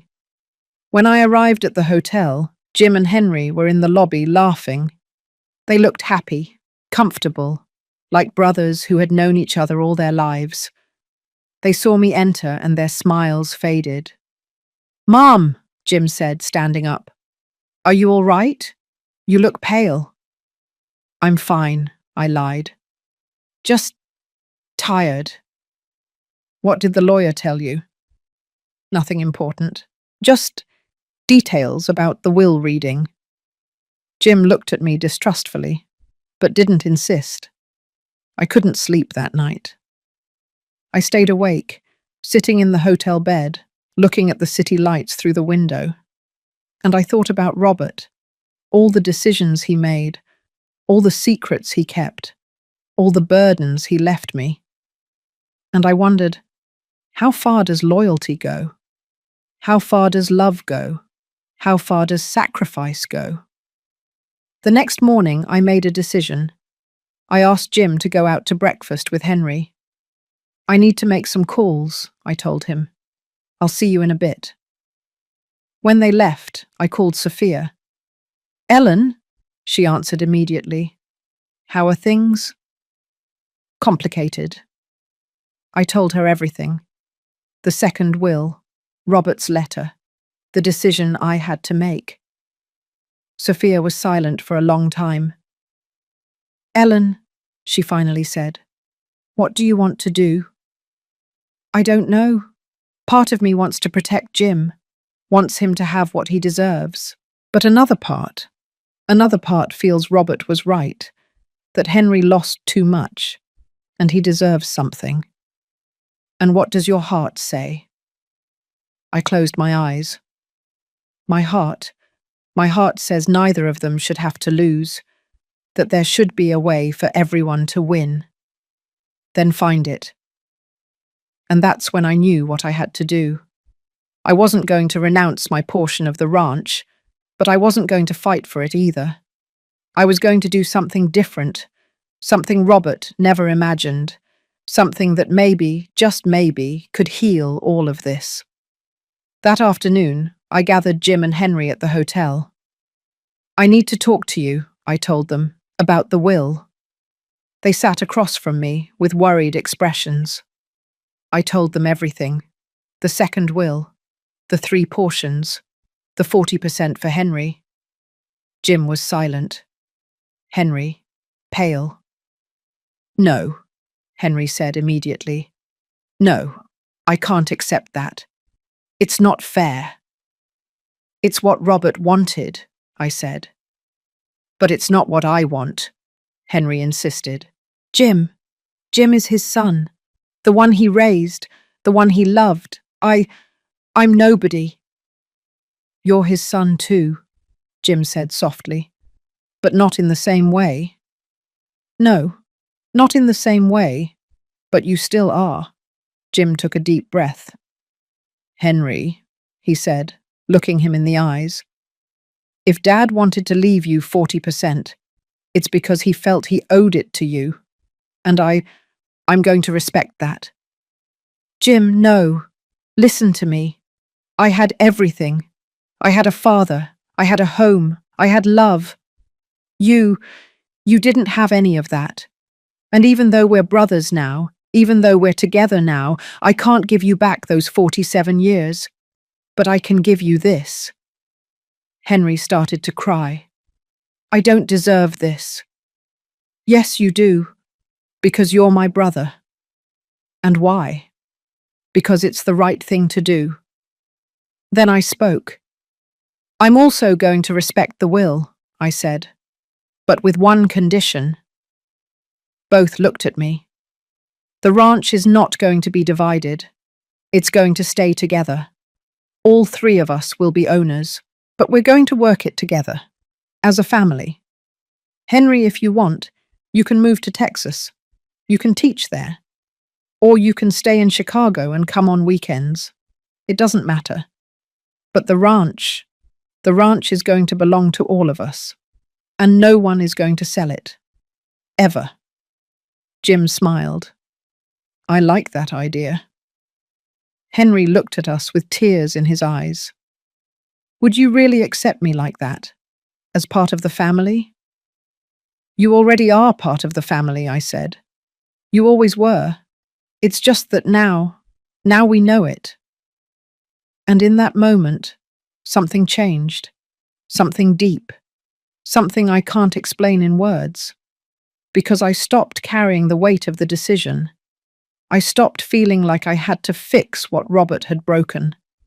Because I realized something. Robert didn't break anything. He just left something incomplete. And now we were going to complete it. Together. We returned to New York City 2 days later. The 3 of us together. Jim, Henry, and me. On the plane, Henry was sitting by the window, looking at the clouds with that thoughtful expression I was beginning to recognize.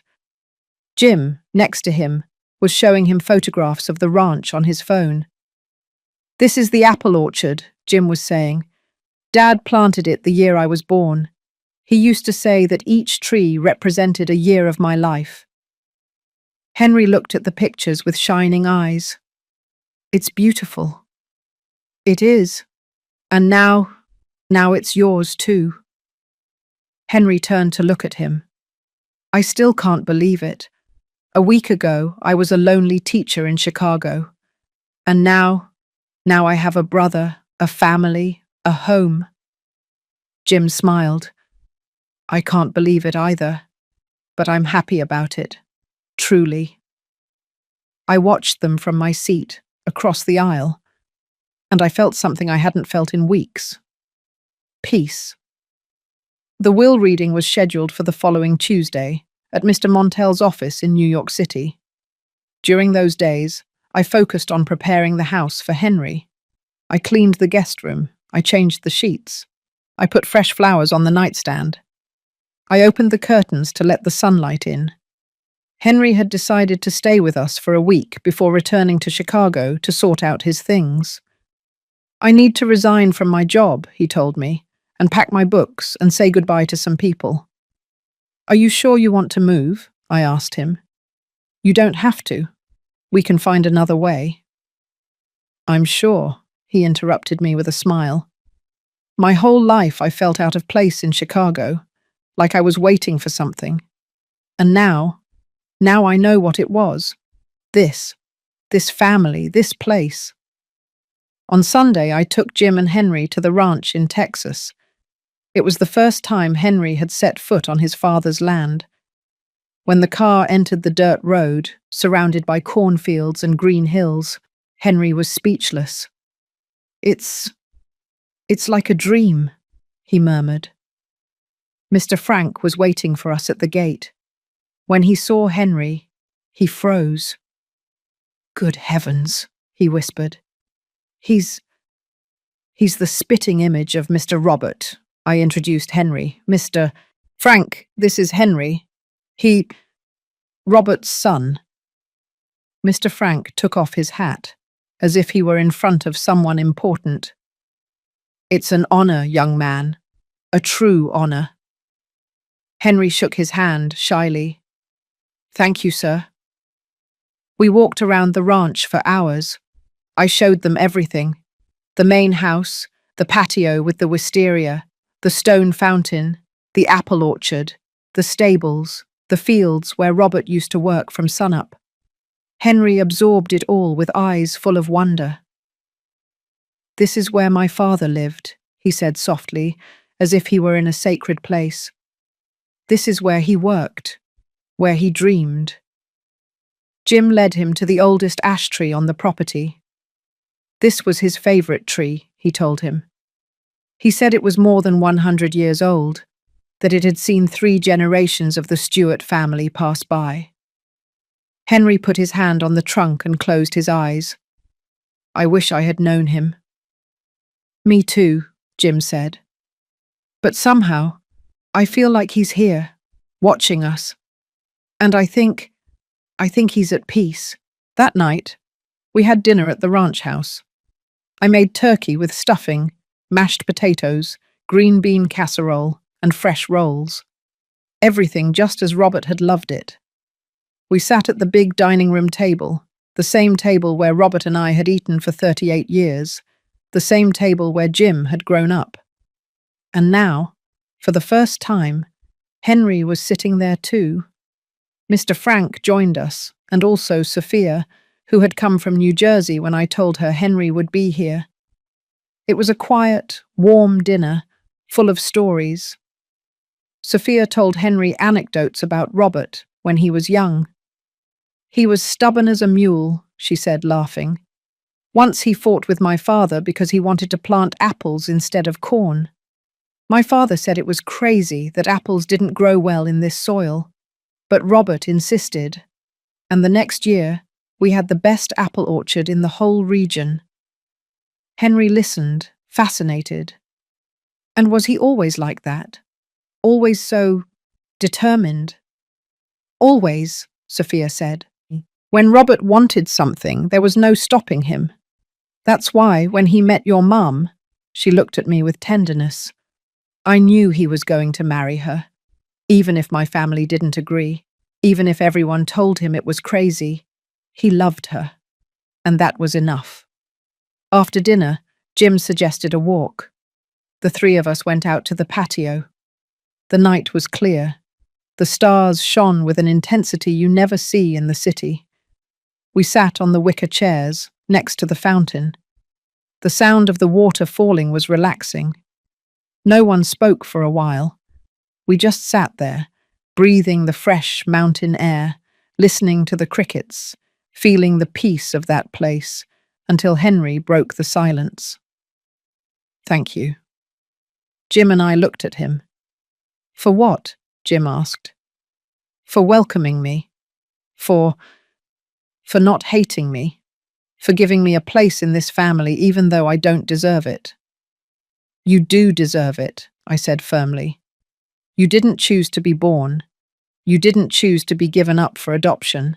You didn't choose to grow up without a father. None of that was your fault. And now you have the opportunity to reclaim something that was taken from you. And we are happy to give it to you." Henry wiped his tears. I always wondered why my biological mother abandoned me, why she didn't want me.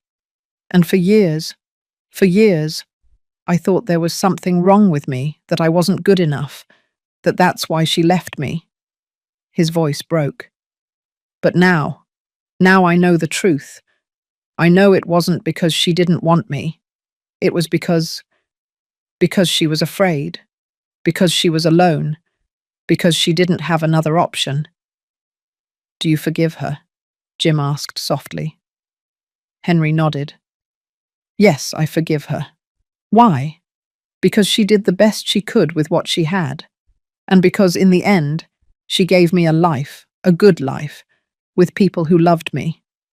Tuesday arrived sooner than I expected. At 10 o'clock in the morning, the three of us were at Mr. Montell's office. It was an elegant place, dark wood walls, bookshelves filled with codes and legal documents. A huge desk. The lawyer received us with seriousness. "Good morning. Thank you for coming." Also present were Mr. Vargas, the lawyer representing Robert's family, and a notary public to validate the reading. We sat down. Mr. Montell opened a sealed envelope. "We will proceed with the reading of the last will and testament of Robert Stewart, dated December 28th of last year." He began to read. First, the formalities, personal data, legal declarations. Then, he got to the important part. "In full use of my mental faculties, I declare the following regarding the distribution of my assets."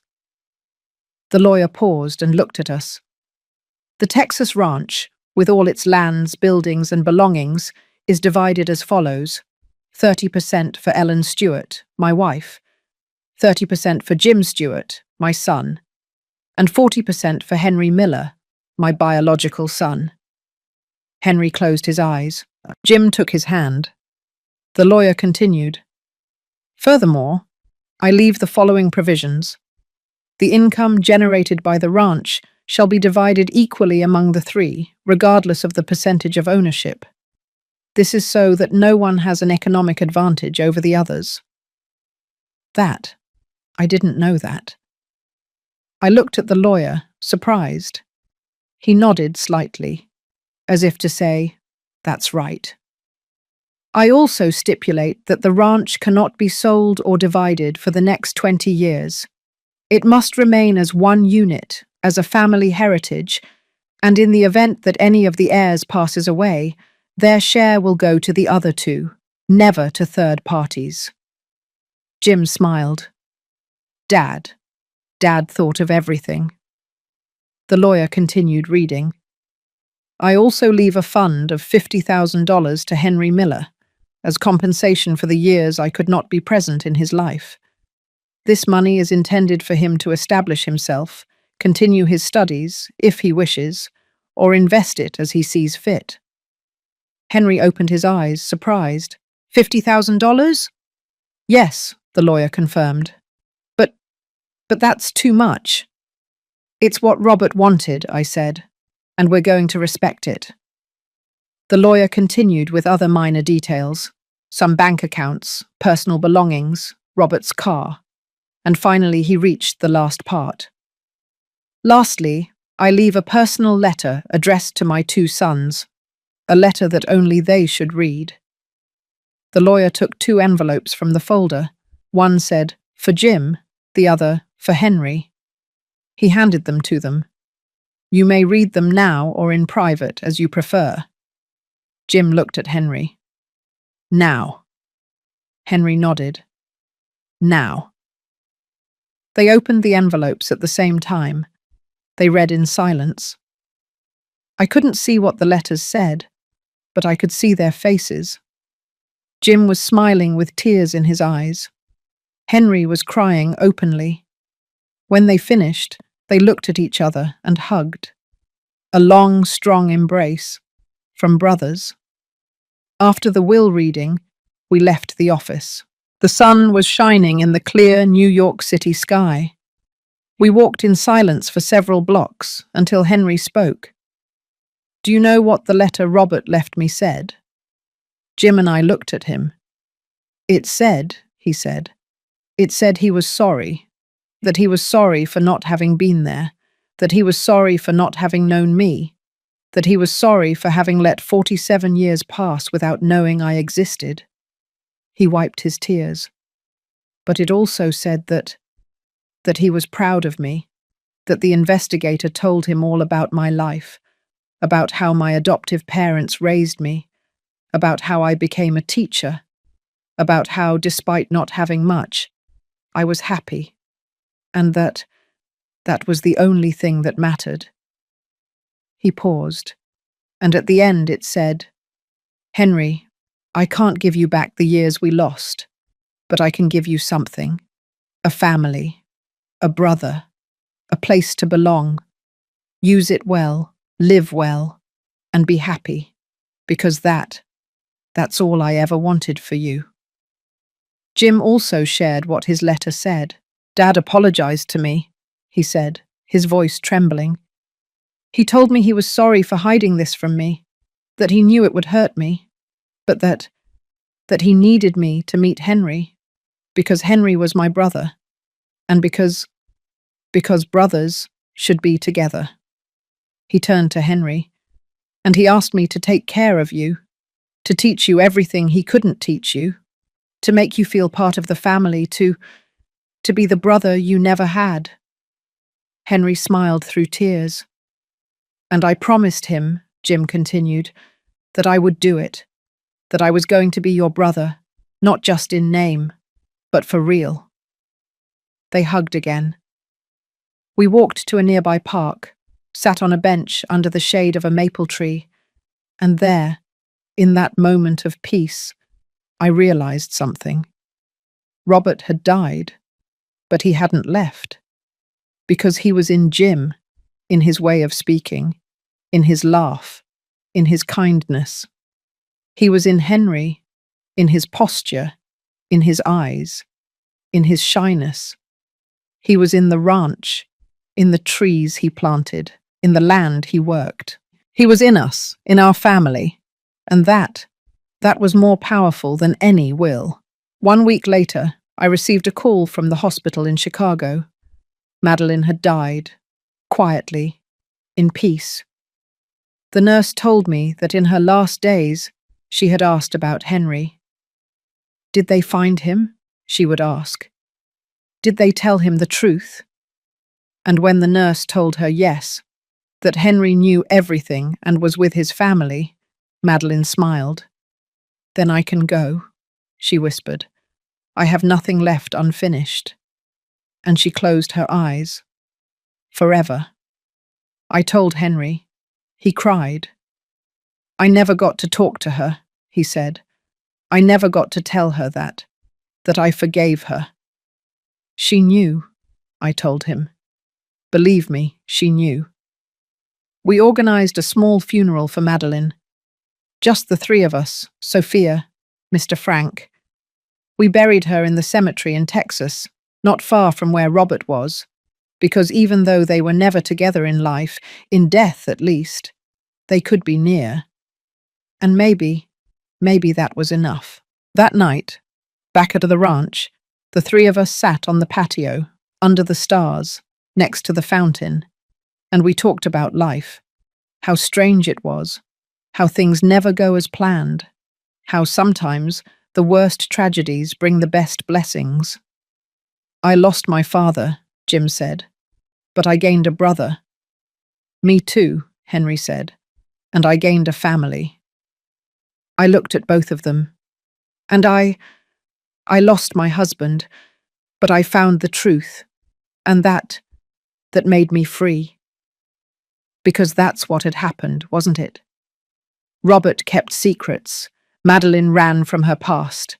Henry grew up without knowing where he came from. Jim grew up without knowing he had a brother. And I lived 38 years without knowing the whole story. But now everything was on the table. There were no more secrets, no more lies, only truth. And that truth had freed us all. 3 months later, Henry moved permanently to the ranch. He got a job as a teacher at a middle school in New Jersey. And on weekends, he and Jim worked together in the fields. They planted more apple trees, repaired the stables, modernized the irrigation system, and little by little, the ranch began to flourish again.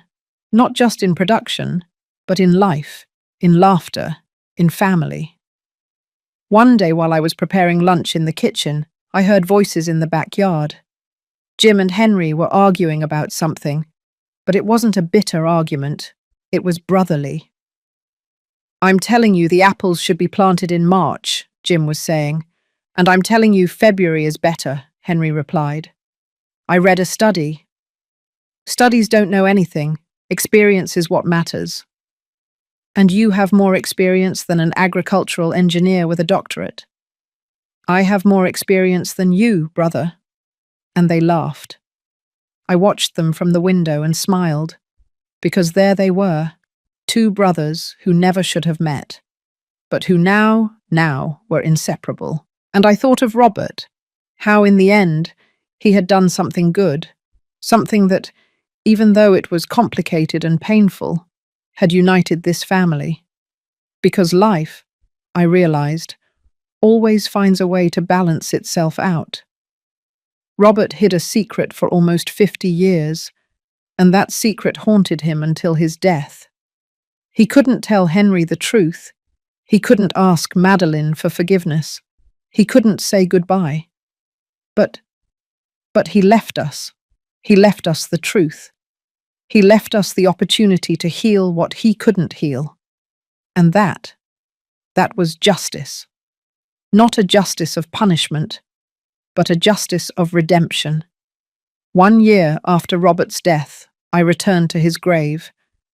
I brought fresh flowers, white lilies, his favorites. I knelt down in front of the headstone and spoke. "Robert, I don't know if you can hear me. I don't know if there's anything after this, but if you can, I want you to know something." Tears ran down my face. "I forgave you, for keeping secrets, for not trusting me, for leaving me this burden. I forgave you for everything." I caressed the headstone with my hand. Because in the end, I understood. I understood that you were human, that you made mistakes, that you were afraid, just like everyone else. I smiled through tears. But you also did something beautiful. You united two sons who never would have known each other. You created a family where there was only emptiness. And that is worth more than any secret. I stood up. "Rest in peace, my love, because here everything is all right." And it was true. Everything was all right. Because even though Robert had made mistakes, even though he had hidden the truth, even though he had hurt without meaning to, in the end, life had balanced everything out. Henry found his family, Jim found a brother, Madeline found peace before she died, and I found the strength to forgive and move on, with the truth, with the family, with life. 3 years have passed since I opened that chest in the stable. 3 years since I discovered my husband had kept a secret for almost half a century. 3 years since my life was split in two, and now, sitting on the porch of the ranch house, with a mug of coffee in my hands and the afternoon sun painting the hills orange, I can say something I never thought I would say. I am at peace. The ranch has changed a lot since then. Henry lives here permanently. He converted one of the rooms in the main house into his personal library. It's full of books, from floor to ceiling, poetry, history, philosophy. Sometimes, at night, I hear him reading aloud, practicing for his classes. He got married 6 months ago, to an elementary school teacher he met in New Jersey, a sweet woman with an easy laugh, who looks at him as if he were the most valuable thing in the world. Her name is Patty, and when I saw her for the first time, I knew she was the one. Because Henry shone when he was with her, the same way Robert shone when he looked at me. Jim comes to the ranch every weekend. He brings Sarah and their 2 daughters, Sophia and Valerie, 2 beautiful girls who run through the fields like he used to run when he was a child. The girls adore Henry. "Uncle Henry," they shout when they see him, "tell us a story." And he sits with them under the old ash tree and tells them stories of Greek heroes, of brave princesses, of dragons who learn to be good. Sometimes Jim and Henry work together in the fields, planting, harvesting, repairing fences, and even though they argue sometimes, they laugh more than they argue. Because that's what brothers do, right? They fight, but they also love each other. Mr. Frank is still the ranch foreman, even though he's older. He doesn't want to retire. "This land is my life, Ma'am Ellen," he tells me every time I suggest he rest. "The day I stop working here, that's the day I die." And I don't insist anymore, because I understand what he means. This land is more than a place. It is memory, it is family, it is home. Sophia comes to visit us once a month. She always brings food: baked macaroni and cheese, apple pie, chili when it's in season. "So you don't forget to eat," she tells me, even though she knows I eat well. We sit on the patio next to the fountain and talk for hours about life, about our children, about our grandchildren, and sometimes we talk about Robert. "Do you miss him?" she asked me once. "Every day," I replied. "But it doesn't hurt like it used to. Now it's more like a gentle nostalgia, like missing a summer from long ago." Sophia smiled. "He would be proud of you, you know, how you handled all of this, how you kept the family together." "It wasn't just me," I said. "It was Jim. It was Henry.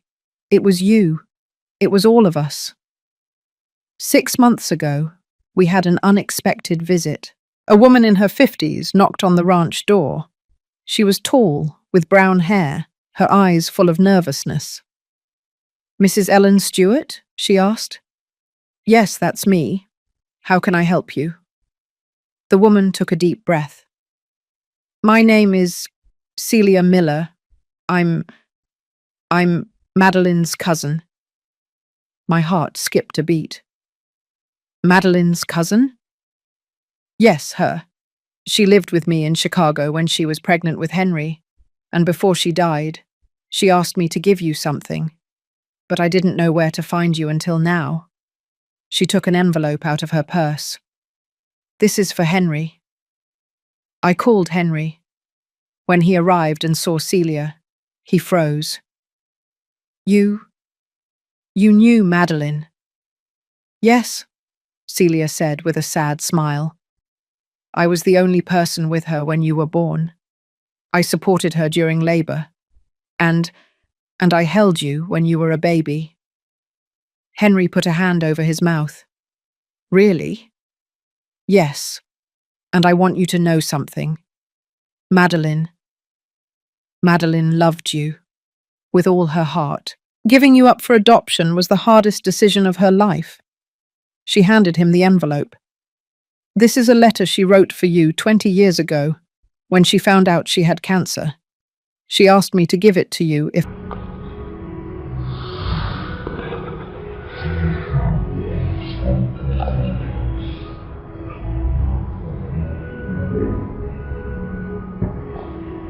先不要了，我们当然是你要想吃吗？我可以吃点小笼包吗？那么原则上睡懂。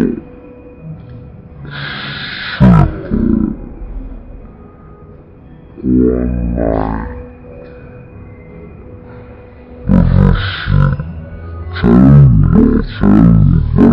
不能当好可爱哦！原本金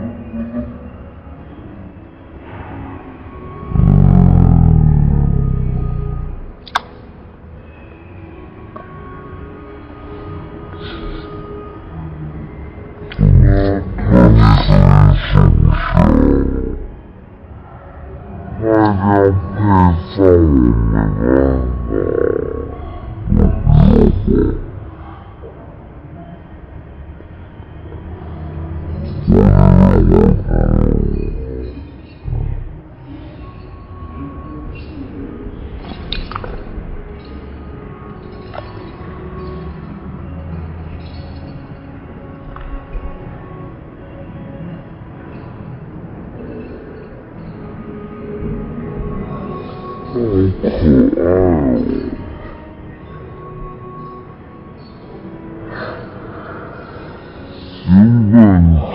西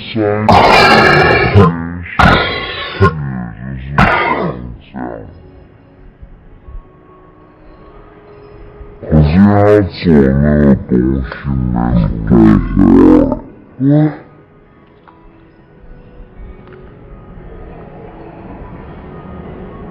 重庆台湾料理，我是那个，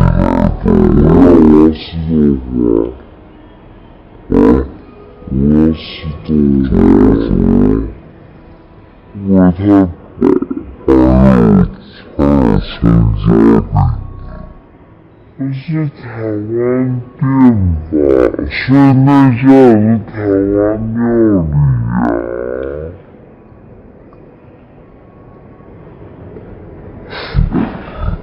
真是对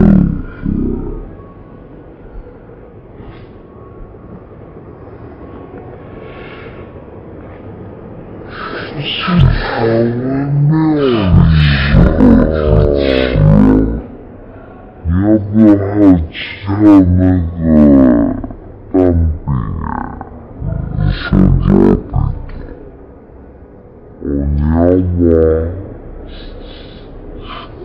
吗？我挺想吃。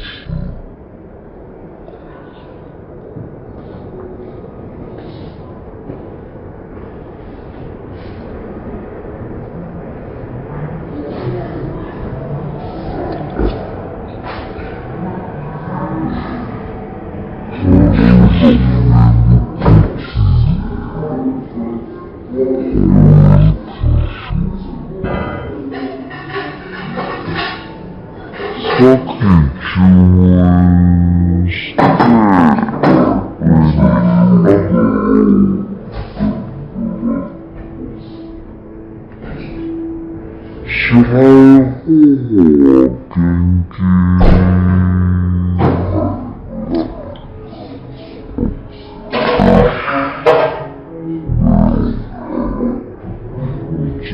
生不换，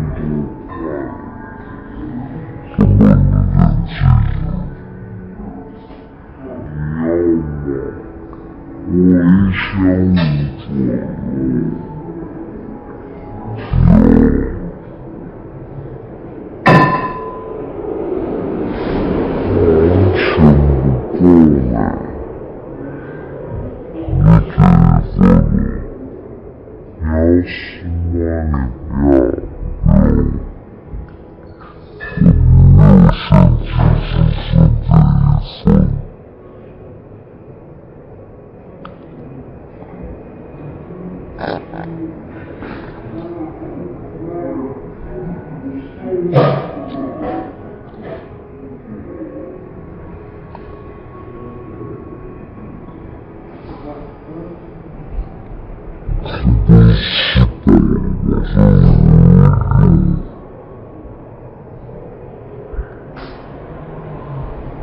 5点回来迟了，开到几点？你别的信息我去了，不会先吃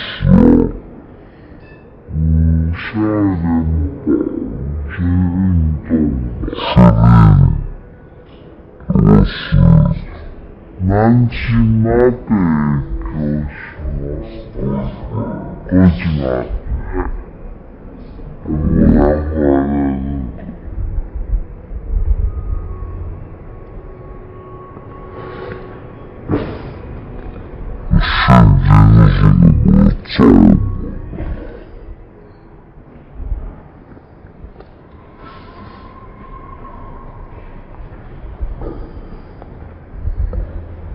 下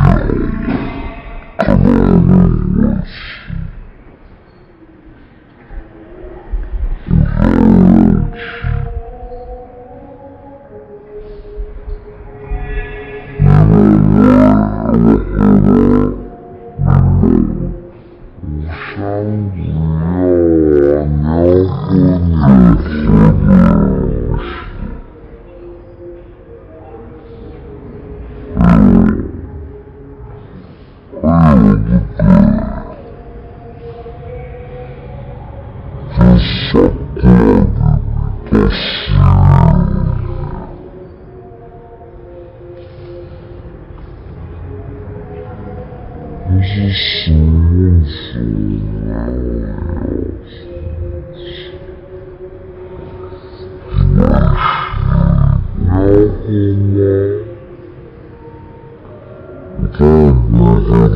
是南京马得就是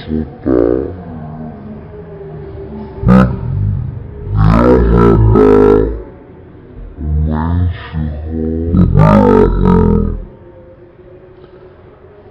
瞬间就是我走。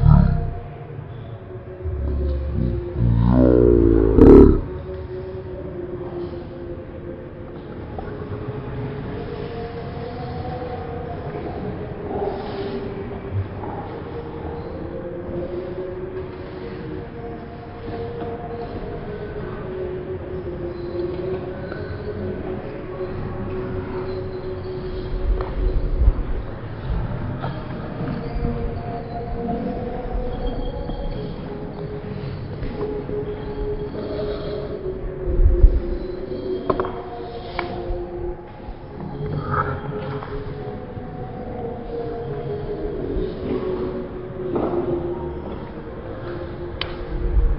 变得好漂亮。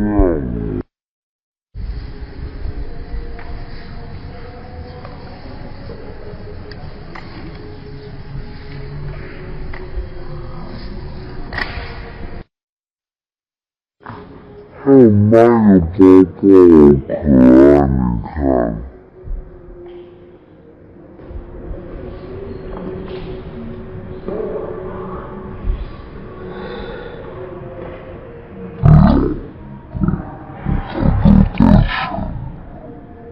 你看。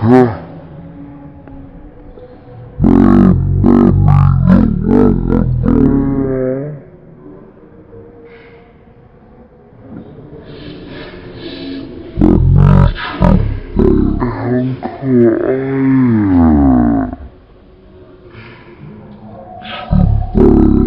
明显都好可爱哦。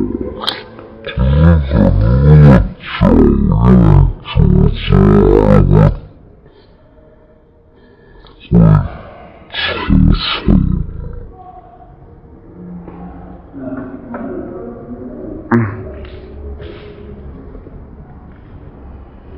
怎么样？我不是吃猪，你这会断掉啊！可是我什么没？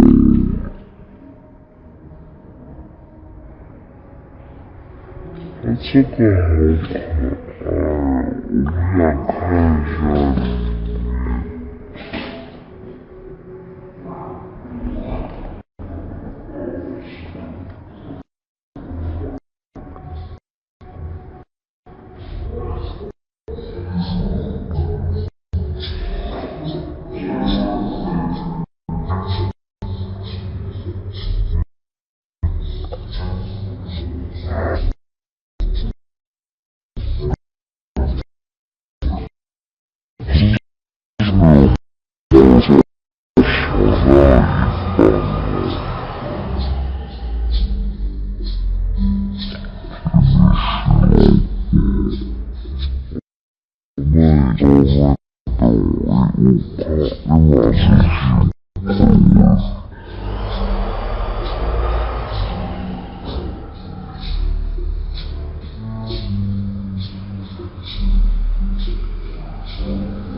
我们没有养猫来这边是不是很浪费？